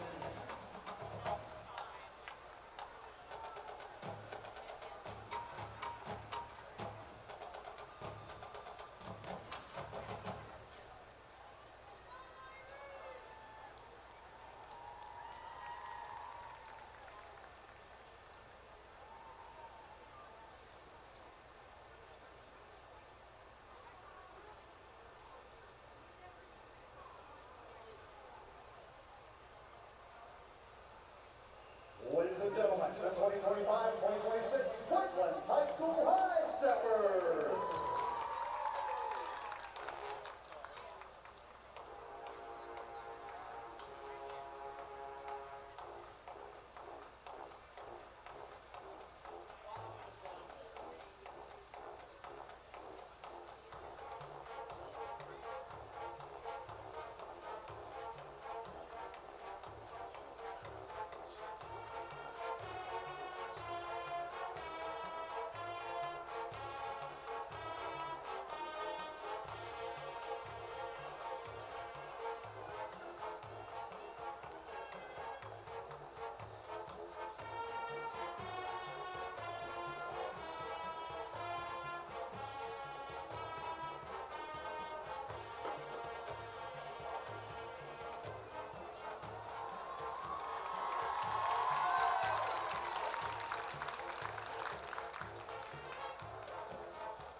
The Woodlands Band would like to congratulate the Conroe Band on their performance in the UIL area and wish them great success at the Bands of America Super Eagles in San Antonio next week.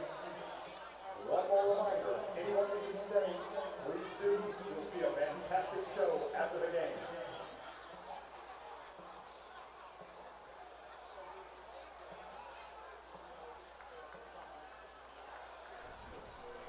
Well, welcome back, everyone. Those halftime festivities were pretty awesome, done by both bands. And, yeah, we're going to get started here with the second half.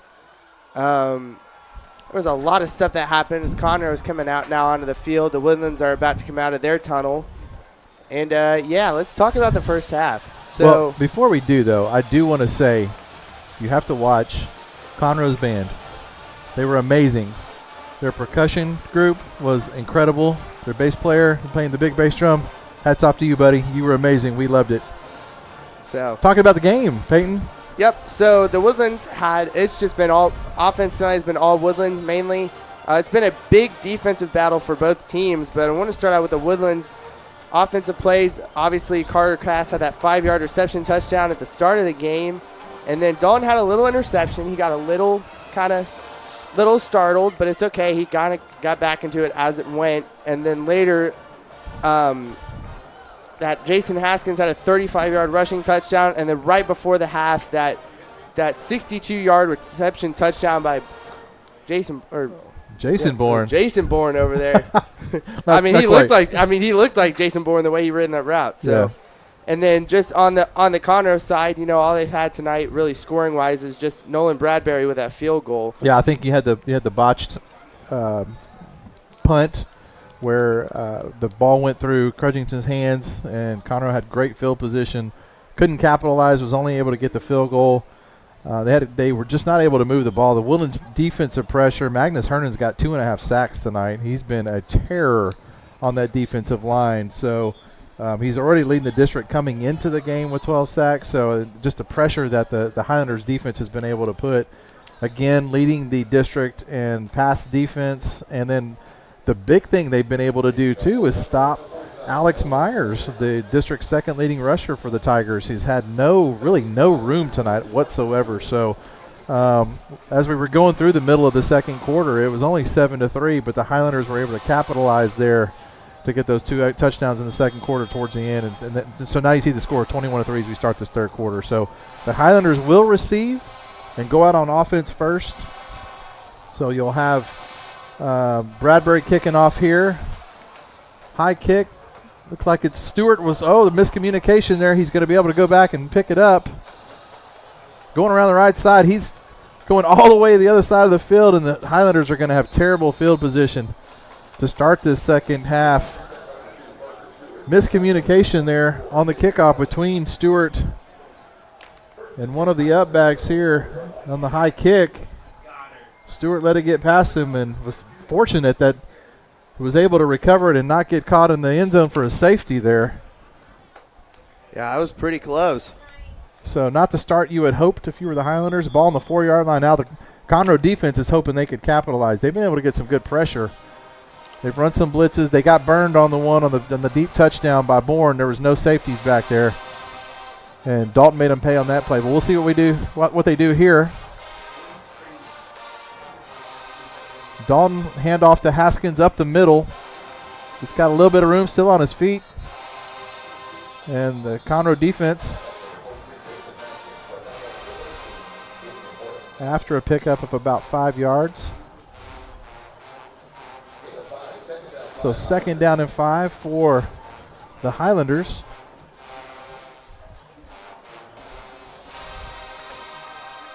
As Dalton is going to have 2 receivers to his left. We're going heavy on this left side here. Been real impressed with linebacker number 4 there, C.J. Mooring for the Tigers. Handoff again, going to that left side is Haskins. And that tackled by number 0, Alex Coey.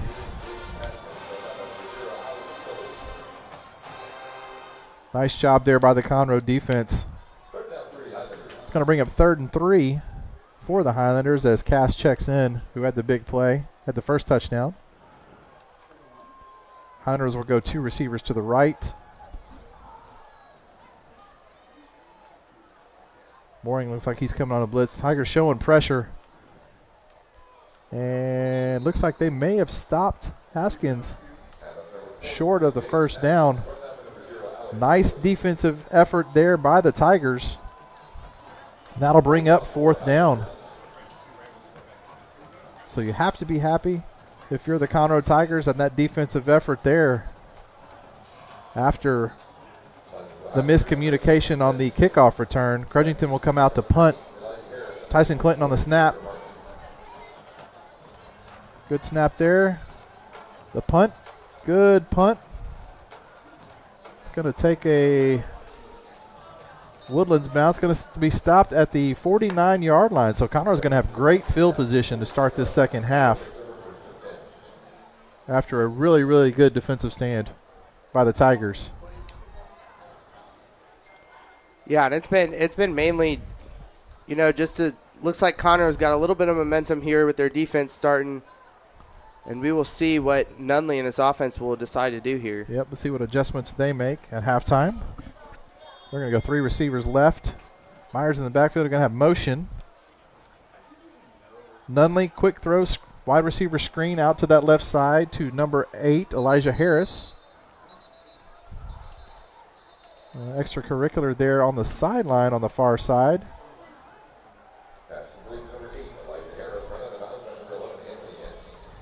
Tackle by number 11, Anthony Ince for the Highlanders. 2nd and 5 for the Tigers. Nice little pickup there.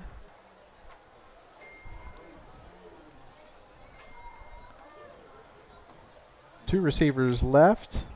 Handoff coming to Myers up the middle. He's going to be close to a first down. About a yard short. Oh, we got a late flag coming up here. Oh, there's a late flag. Might be on the Woodlands. It looks like someone looks guilty over there, like they had their hand in the trick-or-treat bag. Trying to steal a Reese's. Did not go well. That sounds good right now. Unsportsmanlike. Number 3 on the defense. So unsportsmanlike automatic first down. Penalty on number 3, Kason Bartolozzi. It's a 15-yard penalty. And so Conroe will have excellent field position here. At the 29-yard line, Nunley in the Tiger offense trying to make an impact here. Nunley back to pass. It's got a man. Pass intended for number 3, Braylon Mills. Anthony Ince on the coverage there for the Highlanders. Falls incomplete. He's going to bring up 2nd and 10. So Nunley, the left-handed junior quarterback for the Tigers, going into this game was the 3rd leading passer in the district. A little struggle tonight throwing the ball against this Highlander defense. Looks like they're showing a little pressure here. It's going to be a handoff to Myers up the middle. He's got a big hole. Still going. He is going to score. Touchdown. Conroe Tigers. Great run there by Alex Myers on the Keating touchdown. And just like that, the Tigers are back in this game. Nunley and Myers wide open, their best run of the night. Great job by the senior running back. As Bradbury comes out to attempt the extra point. Snap is down, the kick is up, and it is good. And with 9:11 here in the third quarter, the Highlanders 21, the Tigers 10. That was a great job by that Conroe offense. Had some help with some penalties. Again, the Highlanders getting in their own way. But then Myers with a great run, showing why he is the 2nd leading district rusher in the district.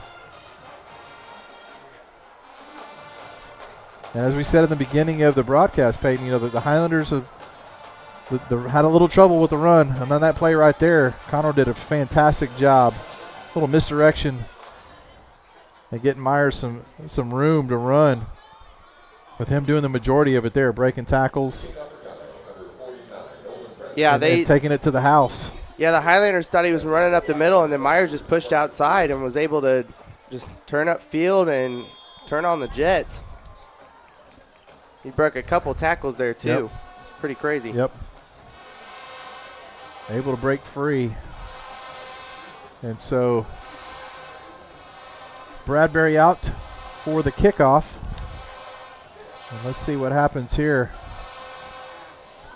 And it all started because of on the last kickoff, the miscommunication there. So Bartolozzi will take the kick at the 15. He's got some running room, and he's breaking it out to the 40. And he'll be knocked down at about the 36-yard line. Great return by Kason Bartolozzi. And if you're the Highlanders, that is some huge momentum that you need after that touchdown by Myers. So, I mean, that's great. They got great field position now, and we will see what Dalton in this offense is going to want to do with the football. So they'll take over at the Conroe 35-yard line and see if they can take the momentum back here. Great return by Bartolozzi. Now, can Conroe's defense answer as Dalton has 4 receivers? Conroe showing pressure again. He's going to keep the ball. There's nowhere to go for Dalton. He was trying to follow Haskins on that play. Nowhere to go there. And it's going to be 2nd and 10 after Dalton is stopped.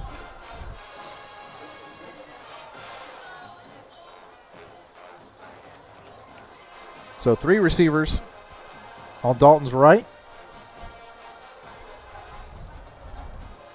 Back to pass. Got some pressure. Throwing out in the flats. We got a flag. But that's going to be stopped for no gain. Yeah, we will see what the impact of this flag is. It's thrown around the Highlander or the Conroe 40. That's usually in the vicinity of holding. We'll see. Holding, number 67 on the offense. 10-yard penalty in the previous spot. So we got a Still holding on the Highlanders offensive line. Going to bring that back 10 yards. 2nd and 20 now. So the penalties continuing to haunt the Highlanders here in this third quarter as they're moving backwards on this drive. Yeah, the Highlanders are down 65 yards in penalties. 3 receivers. Dalton looking to throw, and it's going to be a quarterback draw. He's going up the middle, coming around the left side. He's got a lot of room. Following his blockers, he's down to the 10. And out of bounds after a big gain. Great run there by Jack Dalton. The senior quarterback on the draw. Coming around that left side, big hole, and then doing the rest himself. Tiptoeing down the sideline. And gets it down to the 8. So it's going to be 1st and goal for the Highlanders. After that nice run by Dalton. And that's another reason why he's a dual threat is he's able to have big runs like that to get a bunch of yards. So Dalton with the fake, throwing it out. He's got him wide open, touchdown. Jason Haskins on the reception out of the backfield. And so just like that, the Highlanders answer the Tigers' touchdown. Feels like Oprah. Great Oprah. little play action there, and Haskins in the flat. And so that's his 8th touchdown, or 6th touchdown in 2 games. As Crudgington comes out for the extra point. And it's up and good. That will make the score Highlanders 28, Tigers 10. Haskins had 5 touchdowns last week, 4 on the ground, 1 reception. He's got another receiving touchdown tonight. Feels like Oprah out here where it's like, you get a touchdown, Yes. you get a touchdown, everybody gets a touchdown. It's going that way here as we start this third quarter. We had a lot of offense or defense going that first half, and as we start this second half, the offenses are moving the ball. He was wide open there. Haskins, great route, great play call there by the Highlanders. So Crudgington will come out to kick it off here with 8 minutes left here in the third quarter. And I tell you that both of these returners for Conroe are dangerous. Braylon Mills and Xavier Harmon.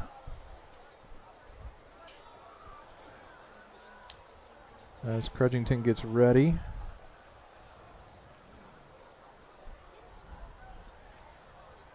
And the kick, he's going to pop it up here. Short, called for a fair catch. Number 23, that is Casey Stout. And the Tigers will take over 1st and 10 at about the 32-yard line. So let's see how the Woodlands responds. Boy, Myers came out that last drive. Yeah, he for sure did. Looked like a different player than the first half. That was kept getting bottled up.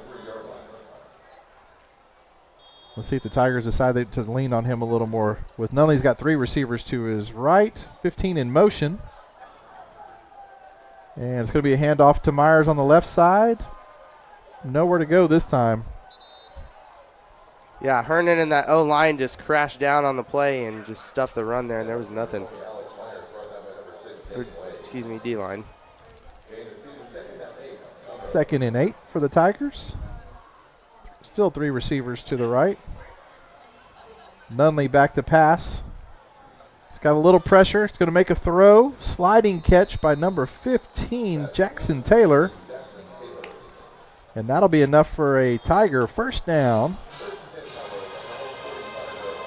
Conroe's going a little hurry up here. Still 3 receivers to the right. Nunley's getting to the line. Going to hand off to Myers, who comes around the right side. Is able to break a tackle and get outside. Knocked out of bounds by Bartolozzi after about a 5-yard gain.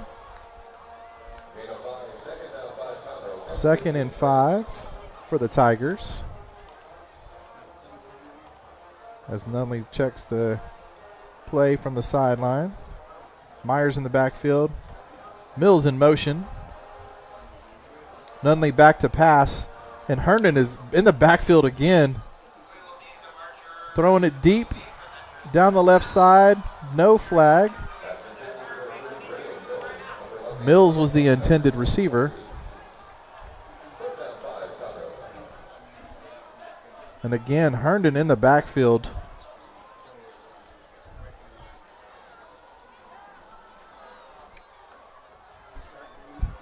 Bringing up 3rd and 5.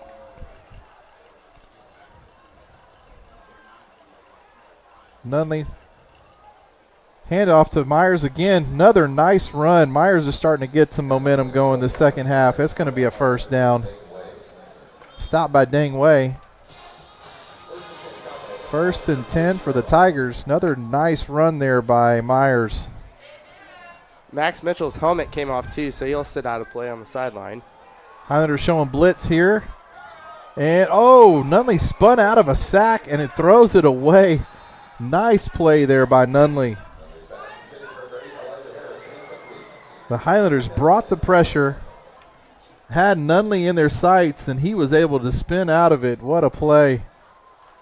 Yeah, it was pretty close to a sack there, but Nunley just said, I ain't getting sacked. Very athletic play there. Jairi jumped up at him, and Nunley spun right underneath him.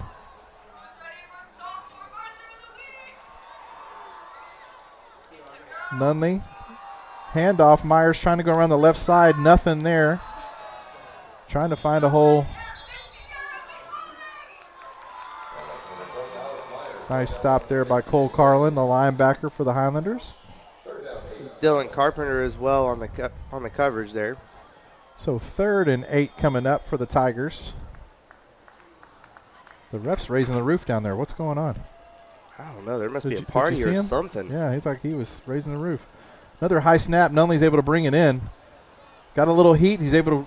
We've got a flag as the Highlanders are able to bring him down short of the first down after about a 3-yard gain.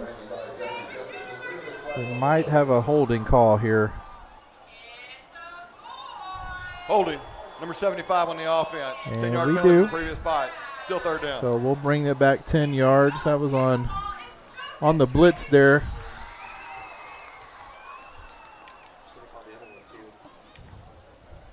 And so it'll be 3rd and 18 now for the Tigers. quick score update on the World Series. The Dodgers are up 3-1 on the Blue Jays in the bottom of the 6th.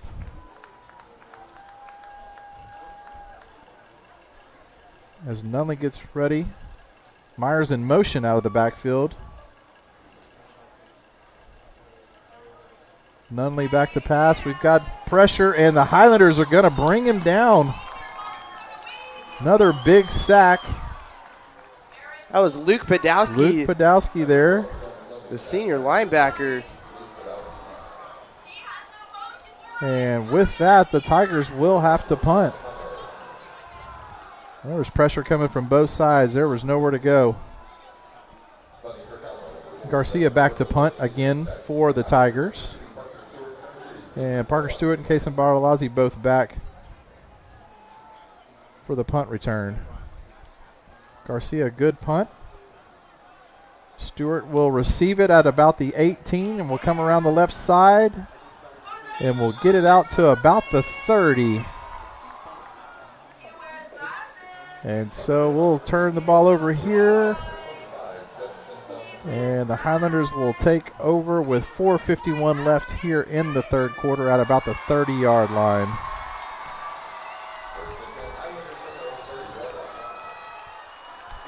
A little bit of a score update now from north of us. Oak Ridge is beating Caney Creek 27-14 and 4.5 minutes left in the third quarter. And in the third quarter at Yates Stadium, it is all tied up at 17. Wow. With Grand Oaks and Willis. So Dalton handoff to Haskins around the right side, still on his feet. Breaking tackles, Jason Haskins out to the 50-yard line. What a great run there by Haskins. Carrying defenders all the way out to the 50. Big gain there, 20-yard gain there by Haskins. We have an injury timeout on the field. Injured Tiger on the play there. So we'll have an injury timeout on the Gullo first down by the Highlanders. So the running games are starting to get going for both teams here. As you can imagine, those big D linemen are starting to get worn down a little bit. And so as you start to see that, you'll see the offensive line starting to get some push. Got a fan cam as the fans are sitting out in the cold. They call it cold. It's like 60. Yeah, it's not that cold. It's not there's cold. There's like barely any wind. It's amazing. The flags are in the south end zone are barely waving, but I mean it's kind of like a static cold. Like it just hangs over you and it feels freezing, but it feels nice. People have blankets out there. Are you crazy? It's not cold. I mean, hey, it's better than what we had this past June and July where it was like over 100 every day. Hey, this is football weather. Mm-hmm. Here we go. It definitely Highlanders is. back out on offense. So from the 49, Parker Stewart in on offense. Dalton's going to have the quarterback keeper going around the left side. He'll pick up a few on the play.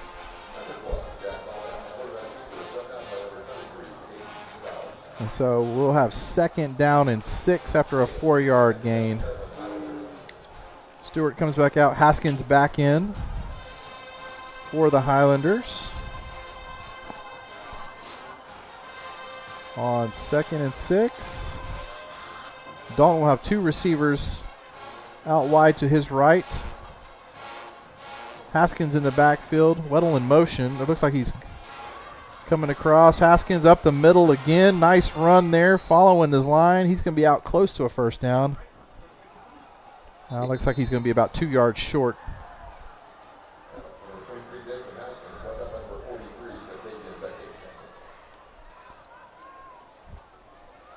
Stop by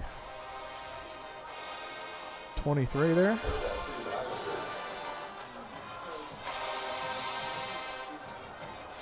So Highlanders will have 3rd and 2. This is typically where tonight Conroe's dialed up some pressure. Yeah, we've seen in the first half Conroe was showing blitz. Yep, they're showing it right now. So handoff, Haskins up the middle, and he will have a first down. And that's the main thing that why this Woodlands team has 28 points is they have been very easily able to convert on third downs tonight. Yeah, nice run there. Nice job by the offensive line getting a push. So 1st and 10 from the 36-yard line, Conroe 36-yard line. We're starting to see some of that offensive line push. Highlanders have 4 receivers here. Haskins in the backfield again. Dalton handoff again. Haskins, big hole up the middle. He's good to the 10. He's going to score again. Touchdown. Another big hole up the middle there by Haskins. Just great vision, patience there. Running behind the center and the right guard there. Just big hole. Haskins just blowing through there, and there's nothing they can do. The junior running back having another big night. 2nd touchdown of the night. 36-yard touchdown. 3rd touchdown of the night for Haskins. That's his 2nd rushing touchdown and his 3rd overall touchdown of the night. And Crudgington extra point is good. And that will put the Highlanders up 35-10 with 2:29 left here in the 3rd. And you can see, we were talking about how the running game for both teams seems to be doing a little better here as we start here in the 3rd quarter. The Highlanders now have put up 14 points in this quarter. And nice run there. Nice job. Yeah, and you can definitely tell this Woodlands team is definitely ready for the playoffs. I mean, like we said in the beginning and before the game started, that the Woodlands were trying to clinch a playoff spot tonight, and you can definitely tell they are in that mode. Yeah, starting to see that offense starting to get a little bit better. Not making the mistakes. The turnover, just a couple of errant throws. And now you're starting to see the momentum change here. So we'll see what Crudgington does. It's going to pop it up a little short. And number 23, Casey Stout. Looked like did he call for a fair catch? And it's pretty unclear here in the you can tell what the Woodlands is trying to do. They're trying to keep it out of the hands of Mills and Harmon. Those two, Harmon took that opening kickoff 36 yards. Dangerous back there, so trying to keep it out of their hands. So Conroe will take over at the 25-yard line, 1st and 10. 3 receivers to the right for Nunley. He's going to hand off to Myers, and he is going to be stopped cold. Nowhere to go. Stopped by number 61 for the Highlanders, Aiden Ventura. Is he related to Ace? I was just about to ask that. You read my mind. Alrighty then. Well, alrighty then. I guess we're on to the next drive. 2nd and 12 for the Tigers. Nunley with the quick throw, quick screen out again. Nifty footwork there by number 8, Elijah Harris, but there is nowhere to go.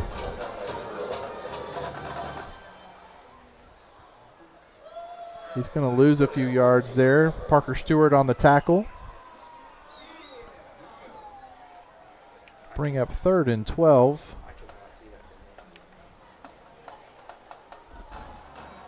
And so this 3rd and long is what's really been tough on Conroe. That allows the Woodlands to bring that pass rush.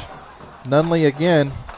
Look, he's rolling to his left and throwing across his body, headed for number 2. Caden Barnaby, who's looking for a flag there. And he's not going to get it. Barnaby kind of limped off the field, too. Yep. So Nunley trying to buy some time there, rolling to his left and coming across the field. But there was 2 Highlanders there in the area, including Bartolozzi and Parker Stewart, who are both back deep to receive the punt here from Garcia.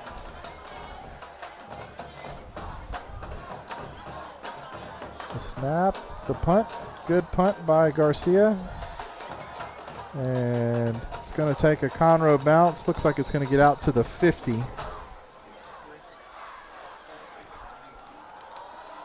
little bit of a score update across the district. After the end of the fourth quarter, or after the end of the third quarter at Moorhead Stadium, Oak Ridge 34, Caney Creek 14. And up at Yates Stadium with 7:19 left in the third quarter, Willis 24, Grand Oaks 17. Ooh. So, I mean, that's a close game. And I know we Yep. kind of were talking about that as the Woodlands and Grand Oaks are kind of close to each other they're tied tonight. district-wise. Tied So at both 4 and 2 in district. So, but the Woodlands did beat Grand Oaks early in the season, so they have the tiebreaker. As Dalton hands off to Haskins again up the middle, he's working his magic. He's going to be out close to another first down. I really like Haskins' vision and patience. Great footwork as he's trying to find daylight in there and letting those holes open up. yeah, the junior running back making magic happen tonight. Yep, doing a great job. Officials stopping the clock here. Oh, no, they're not. 45 seconds left. The clock's rolling. See what the Woodlands decides So to do here. first down here. Got 15 on the play clock, so they're going to have to run a play before the quarter ends.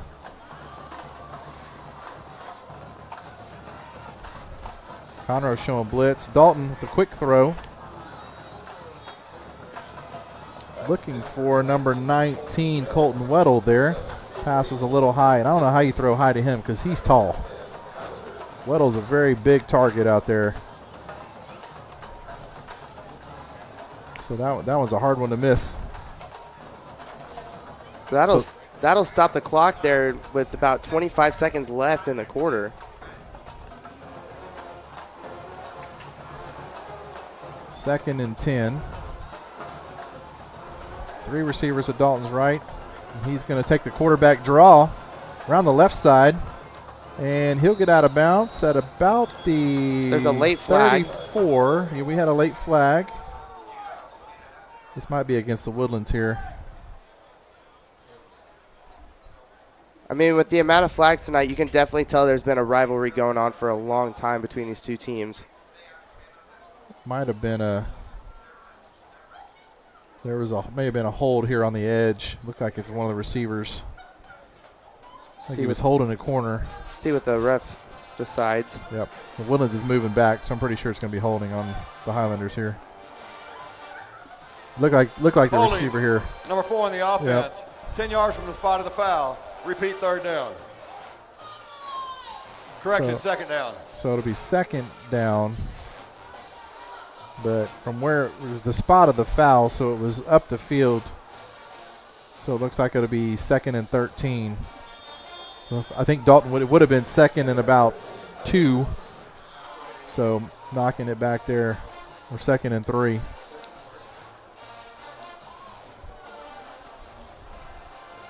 So 18 seconds left. Just under 10 on the play clock. So Dalton with the handoff to Haskins around the right side. He's trying to pick it all back up, and he'll have a first down. Haskins again running like a madman out there. And that's going to probably be the last play here of the third quarter after Haskins picks up the first down. He was running like Michael Myers was chasing him. Yes, he was. That's the end of the third quarter. So after 3, Highlanders 35, Tigers 10. And I mean, just the start of this second half. I mean, I know we're just about to start the fourth quarter, but from what we've seen, it's been nothing but run offense this whole this whole quarter. The run game for both teams is really what's been effective. It's been more so on the Woodland side, as other than the first drive that Conroe had and was able to score on when Myers had his touchdown run. Was best run of the night. And after that, it's been the Woodlands really dominating the last part of that third quarter. So So can we check into Canada? What's going on up there? 3-1. Still 3-1. Dodgers leading the Blue Jays, the bottom of the 7th. Now going into the bottom of the 7th. Going to the bottom of the 7th, yep.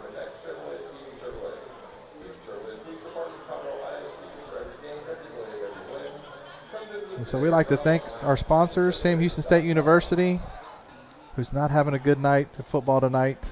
No, they are not. They are down 27-0 against Louisiana Tech. Oh. As the Highlanders take over here to start the 4th. And they're going to take a timeout Woodlands to start the 4th. Their first charge timeout of the half. All righty. Did somebody say Snickers? I mean, I don't know. Yeah, there might have been. I think Betty White snuck down there and asked if somebody had a Snickers on the O-line. And I want to go ahead and, on the record, apologize to all the kids in my neighborhood who have been ringing my doorbell excessively tonight for candy because we are not home. And I want to apologize that we did not turn off the light and did not leave a note stating that we would not be home. So for all of you looking for candy at our house, I apologize. We were not good neighbors tonight. We should have left it out. Normally we do. Normally we put it out on the porch In a note, but we did not tonight, so I want to apologize. But I mean, hey, Rick, we're here. We're enjoying a good football game, and I'm sorry, not sorry that I'm going to eat all the Reese's. Same. Dalton going to hand off, and that is Parker Stewart. Nope, sorry. Again, Haskins. I saw a 2 again. I thought Stewart was in, but that is Haskins. And that will be for no gain there. Nice job by the Conroe Tiger defense getting some pressure. That was Caden Williams on the stop. So no gain there. 2nd and 10.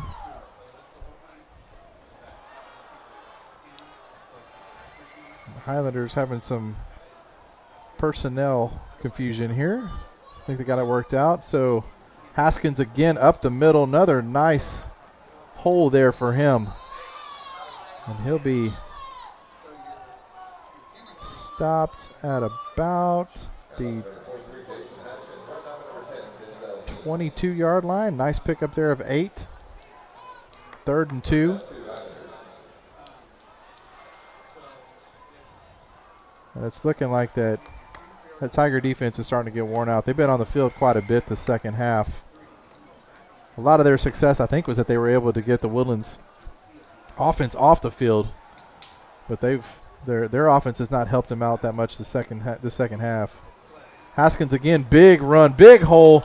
He's going to score again. Whoa, we got a flag. We got a flag, and maybe coming back, but could be another touchdown, but it looks like we're going to have a penalty here, going to have another hold. I see the Highlanders' body language telling me this one will be coming back. Thought I saw a helmet come off for a second. Number 7 on the defense. Whoa. 10 yards from the spot of the foul. Correction, half the distance to the goal line. 1st down. I thought we had a touchdown. I'm confused. I thought we did too. I am very confused. Correction. Holding number 7 on the offense. Okay. 10 yards from the spot of the foul. Okay, I was confused number 1. there. Okay. Holding on number 1, 10 yards from the spot of the foul, still 3rd down. So our officials, somebody needs to get them a Snickers. I think one of our officials are turning into Betty White down there. So they said holding on number 7 on defense, and then said holding on the offense, and then said holding on the offense again, just a different number. So yes, we had some confusion. So holding, going to move the Highlanders back. We're going to replay 3rd down here. Looks like they saw Casper the Ghost down there. Man. They're like, what? So 3rd and 5. Dalton again. Handoff. Haskins up the middle. He's going to break free again. And it doesn't matter. He's just going to take it down and score again. That's his 4th tonight. Wait. Look for a flag. Are we good? We're good. All right. We're good. There we go. Touchdown Highlanders. I think Haskins got mad after that one, wanted to get that one back. So he'll take it to the house again. 3rd rushing touchdown of the night, 4th touchdown of the evening. And Haskins has really turned into a force these last couple of weeks. Yes, he has. And so what was a close game there in the second quarter is now the Highlanders are starting to break it wide open as Crudgington kicks the extra point. Nice snap there, Tyson Clinton. And just like that, it's 42-10. Highlanders are up, 10:23 left here in the third quarter. Halloween night. I said third quarter. Man, see, I need a Snickers, Peyton. Speaking of candy, what is your favorite candy? Man, Kit Kats, Reese's, Snickers, Twix. I can't pick one. Are you even more specific question, are you a right Twix guy or are you a left Twix guy? Because I know they made the different ones for, like, I don't know the whole, like, situation or what with that. I just know there's, like, a certain method to the madness with Twix. The correct answer is both. Both of them. See, I'm more of a right Twix guy myself. Both. I'm going to eat them both. I'm going to eat them both, for the record. Crudgington back to kick. More of a Reese's guy myself. Yes. Come on now. He's going to pop it up again. I would do the same thing. Do not let them have a chance. 23 again. He's been fair catching all night. We got a late flag. What is going on? There's been some weird penalties, late penalties here, like after the play is dead things where both teams have been kind of chippy. And I think it's time. I think if you look right now, Kason Bartolozzi, one of the captains for the Highlanders, is calling his players in and telling them, we got to get together. We got to get this thing going. Yeah. These silly penalties have got to stop. Yeah, there's a lot of extracurriculars tonight. Yep. Personal foul, number 22 on the receiving team. Half the distance to the goal line. First down. So penalty is on the Tigers. But a personal foul, so we're going to move them back half the distance to the goal. And there's probably some frustration building over there as the Tigers were playing a close game, and now it's kind of getting out of hand. So they'd love to get something going here with Nunley in this offense. Mills in motion, going to take the handoff on the end around. Got a little bit of running room going around that right side. Pick up a 5.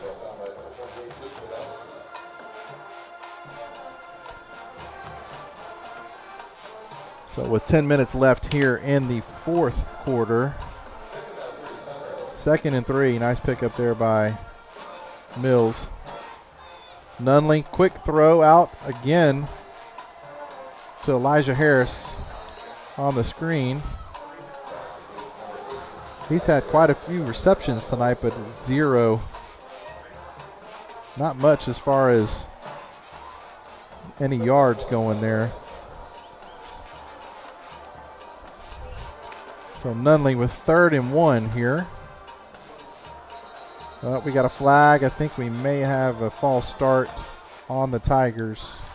Someone left early. False start. Number 75 of the offense. 5-yard penalty. Still third down. So that's going to be on the offensive lineman there. False start. Jumping a little early. I think the Woodlands was showing a little pressure there. Out of the total penalties tonight, Conroe has had 10 and the Woodlands has had 7. Yep. So a 3rd and 1 now becomes a 3rd and 6. And so if you're Conroe, you don't want to see, you don't like to get in those long yardage situations. Nunley back to throw. He's got a completion there. Mills out past the first down marker. There's a first down.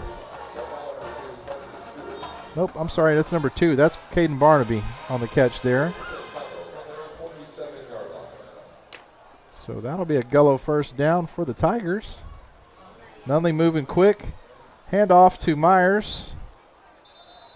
He's going to pick up about 2 on the run there. That was Cole Carlin on the stop there. 2nd and 8 coming up here. Nunley looking to the sidelines. In the play, he's got 4 receivers here, and Myers in the backfield with him. Motion by Mills.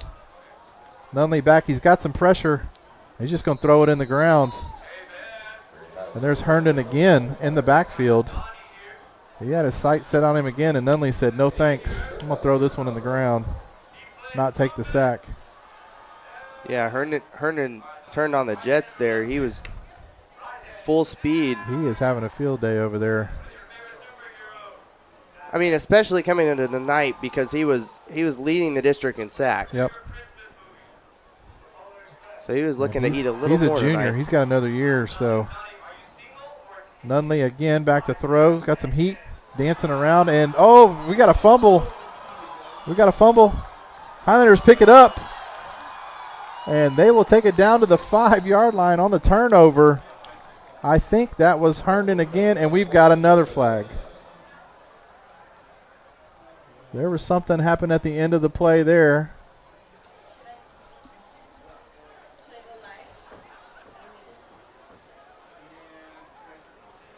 A lot of late penalties tonight. Yes. A whole lot of late penalties tonight. I'm not sure what happened there. Sideline warning on the Woodlands sideline. Oh. So we got a sideline warning on the Woodlands sideline. I think they were too close over there. The officials running into people on the sideline. But that'll be a sack fumble, or actually a forced fumble. That was picked up by Podolsky, it looks like. So 1st and goal for the Highlanders at the 5. What was a close game starting the second half is Woodlands is just pulling away here. Does that count as a first down because of the... So Dalton and the Highlander offense come out. And going to hand it off to Haskins again, who's going to drive it in, and he's going to score again. That's number 33. And that's going to be a touchdown for Valentino Carbia, the sophomore running back.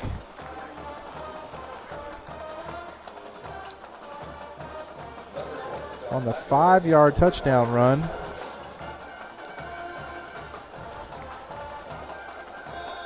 And just like that, and out comes number 20 now for the extra point. This is Sean McAvoy. Is he related to Rory? That's McElroy. I tried. Yeah.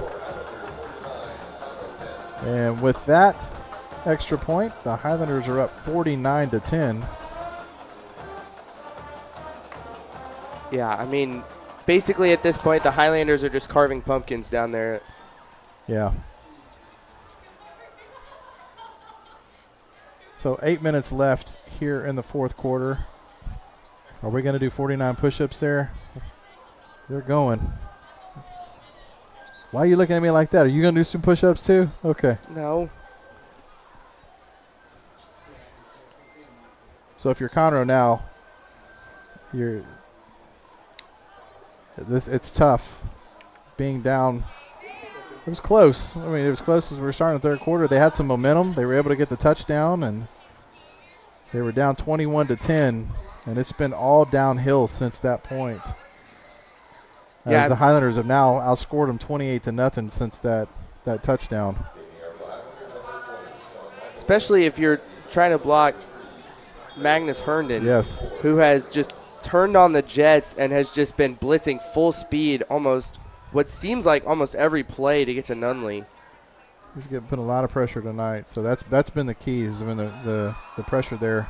As McAvoy will kick it off, and he's trying to angle it there, and it looks like it's going to go out of bounds.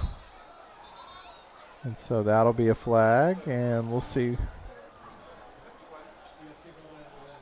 So kicking it out of bounds there. I think it went out about the 18, 20-yard line, somewhere in there. And so Conroe will have the ball at about the 25-yard line. Kick out of bounds on the kicking team. By rule, Conroe will put the ball in play at the 30-yard 30-yard line. First down. So 1st and 10 from the 30 with 8 minutes left.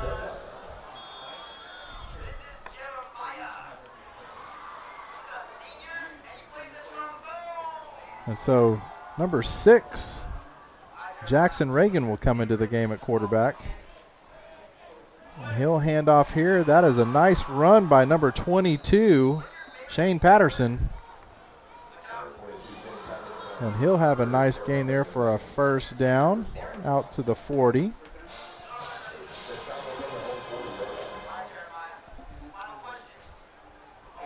So Reagan, handoff to Myers. Snap was a little wide there. Was able to get the ball to Myers, but there's nowhere to go as you got a host of Highlanders in the backfield there.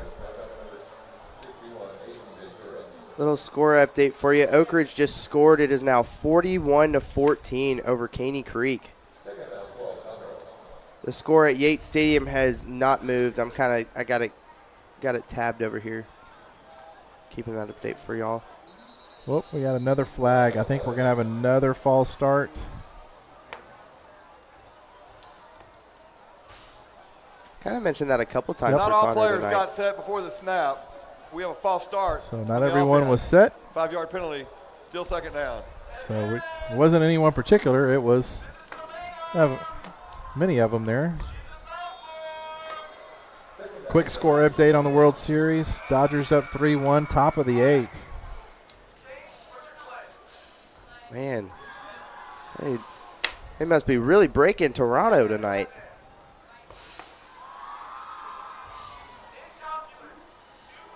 So here we go with Jackson Reagan taking the snap, going to play action, and he is going to get sacked.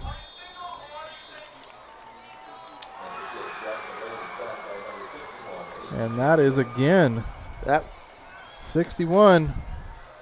Aiden Ventura. That's 2 for Aiden Ventura as well. Yeah, this Highlander defense is not playing around tonight. 3rd and 23. Jackson is going on the keeper, and he is not going anywhere. Stopped at the line of scrimmage.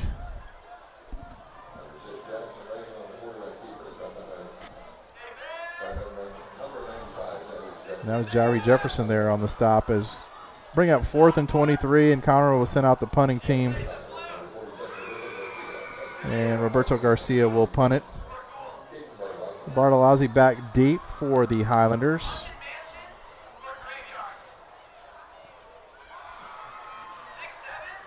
The snap. Oh, and Garcia fumbles the snap, and he just gives up on it. And the Highlanders are going to pick it up and are going to score. Wow. And just like that, that's Jari Jefferson's 2nd touchdown of the season. He had a fumble return earlier in the season, and now on the fumbled snap on the punt, is able to scoop it up and score for his 2nd touchdown. And the Highlanders are now up 55-10. Looked like the snap just hit Garcia in the hands and just wasn't able to bring it in. And then it was on the ground and he couldn't get to it. McAvoy out for the extra point. The snap and the kick, and it's up and good, which will bring the score to the Woodlands 56, Conroe 10.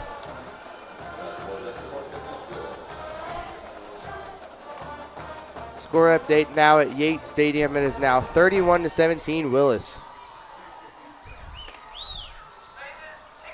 Wow.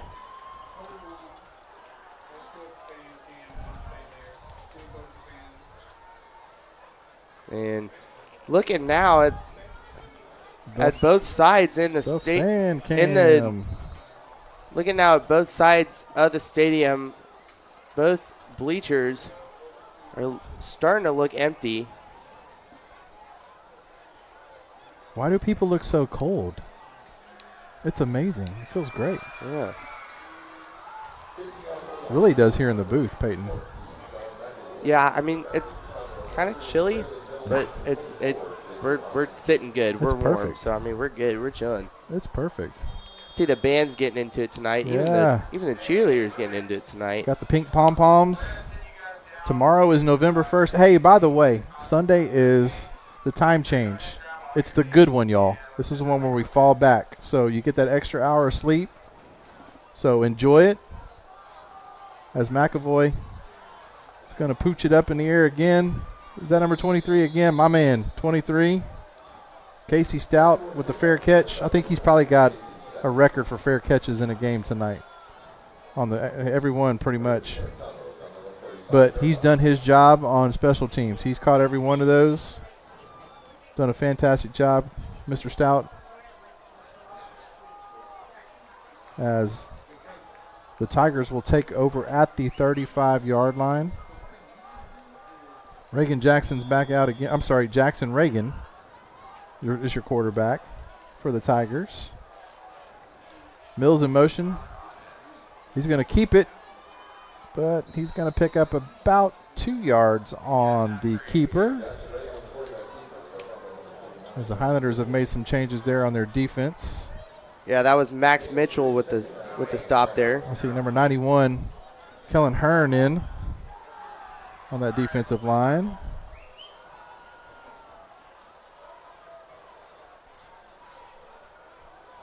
As the clock continues to wind, under 5 minutes left here in the fourth quarter. Mills in motion again. Oh, but he fumbled it, and the Highlanders are going to recover.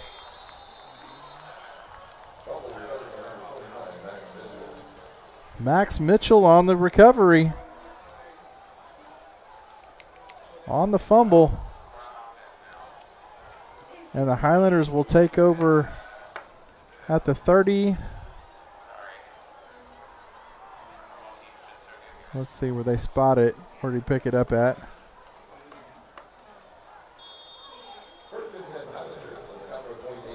From the 28-yard line. As the Highlanders now bring in their second unit on offense. Number 16, Caden Copeland, the sophomore QB. Timeout. Conroe. So Conroe will take a timeout here with just over 4.5 minutes left in the game.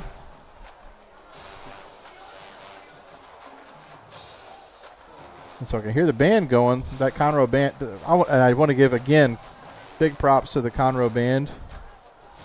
Amazing job tonight. Woodlands band as well, recognizing their seniors in the color guard and band, and understand they're doing their performance after the game. Yep, so I see, Peyton, I'm laughing as I look across the way. I can see the Conroe band dressed up as bananas. I see one dressed up as a pig and a couple of hot dogs over there. So nice job, y'all, being in the Halloween spirit. As Copeland hands off to number 33. Valentino Carbia there. The sophomore running back. He's already got himself a touchdown tonight. Yeah, he had a 5-yard rushing touchdown earlier. As the clock continues to run. The crazy thing tonight is that... I'm sorry, Peyton. I made a mistake. It's Daniel Villanueva Boone who's the quarterback in right now. I apologize. Boone with the handoff again to Carbia. He's going to be stopped in the backfield there. That was Mooring. C.J. Mooring, the linebacker. You know what the crazy thing is tonight, Rick? Is that the teams who are in the lead tonight that are playing in District 13-6A tonight have scored at least 30 points. Because Willis has 31, Oak Ridge has 41, and the Woodlands have 56. Yep. As we're getting ready, getting these final regular season games next week. Carbia going around the left side, nothing there. As Conroe had a lot of pressure there. As they're preparing, knowing that the Woodlands is probably going to run the ball here, trying to run out the clock. 3 minutes left and counting. Fourth down from the 25. And is it the Highlanders? Are they looking to kick a field goal here? It looks like they're going to trot Crudgington out and attempt a field goal here. This will be a 42-yard attempt for Crudgington. You might as well get him some reps here and give him a shot. Snap, the hold, the kick is up, and Crudgington nails it. So 42-yard field goal by senior Luke Crudgington for the Highlanders. And that'll make the score the Highlanders 59, Tigers 10. And so a little over, just under 2.5 minutes left here in the fourth. The Highlanders will clinch a playoff spot tonight and pretty much wrap up that third seed here in District 13-6A behind College Park and Willis. Conroe is it's going to be a little bit more difficult for them now. They'll drop to 3-4 in district. With Oak Ridge leading tonight, they'll move to 3-4 in district. And Grand Oaks, what was that Grand Oaks score, Peyton? It is 31-17 with 10 minutes left in the fourth quarter. So Grand Oaks will drop to 4-3 in district. So Conroe and Oak Ridge are going to have to somehow see if they can overtake Grand Oaks. Casey Stout again on special teams. My man with the fair catch. So the next games that both these teams have, just looking at schedule-wise, the Woodlands will play Oak Ridge on November 6th and on November 7th. Conroe will play Cleveland. So that's kind of what we are looking forward to for both of these teams. Yep. So is Nunley back in the game for Conroe here? And we'll hand off to Myers coming around that right side. He'll pick up a few as the Highlanders are sending in some of their making some defensive substitutions here. And the clock will run down to the 2-minute timeout. 2-minute timeout here on a beautiful Halloween night. Hope you all, the rest of you, were able to go home and get some trick-or-treating done. You're probably all home now at this point. Quick check-in on the World Series. The Dodgers are still up, showing 3-1, going into the bottom of the 8th. I think it was crazy just watching the World Series the other night, how they went 18 innings. Yes. And they were saying that it was the longest World Series game in a while. They basically played 2 games in one night. Pretty much. I blame Brad Paisley. What does he got to do with anything? Last time he did the national anthem, they went 18 innings too, so I blame him. That does make sense. Oh, another flag. Maybe illegal snap. Number 68 on the offense. So the 5-yard penalty. center had an illegal snap. And so the penalties continue to haunt the Tigers here. So he flinched when he went to snap the ball. So 2nd and 11. Hand off to Myers coming around the left side. He's got a little bit of room there before he stopped. Nice pickup there of about 9 yards. So I'll bring up 3rd and 2. Under 2 minutes left. Oak Ridge now at 48-14. Let's check that score.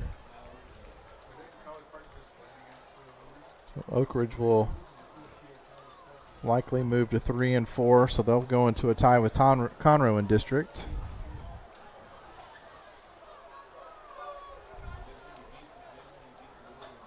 As the clock continues to wind down here.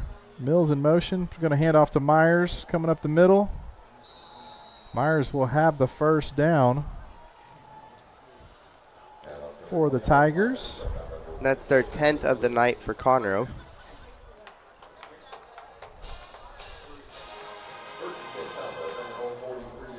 Myers was approaching 1,000 yards on the season coming into tonight. He was second in the district coming in tonight to Keelan Gauss, from Grand Oaks, who was leading the district just over 1,000 yards, almost 1,100 yards. And Myers has had 10 touchdowns. He's got 11 touchdowns after his touchdown earlier tonight. Then they threw to Mills there on the outside, who was stopped. He had nowhere to go there. It was like a quick screen.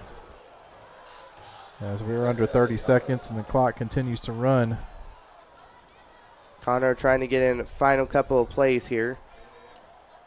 So their play clock is stopped. It looks like they're content to let the clock run out here. Let's line up and shake hands. Yep, so that's gonna do it here. With that, congratulations to the Woodlands Highlanders on your 31st playoff appearance. And with the final score here, the Woodlands Highlanders 59, the Conroe Tigers 10. Here at the Woodforest Bank Stadium, Conroe ISD Athletics. I'd like to say happy Halloween. Thank you, fall, finally coming in this week. Happy November starting tomorrow, which means all the Christmas decorations are probably out everywhere, so be ready as we get ready for Thanksgiving. And we got one more week of district play, and then we'll start the playoffs here. So I'd like to say thank you all from Conroe ISD Athletics. I'm Rick Reeves. And I'm Peyton Reeves.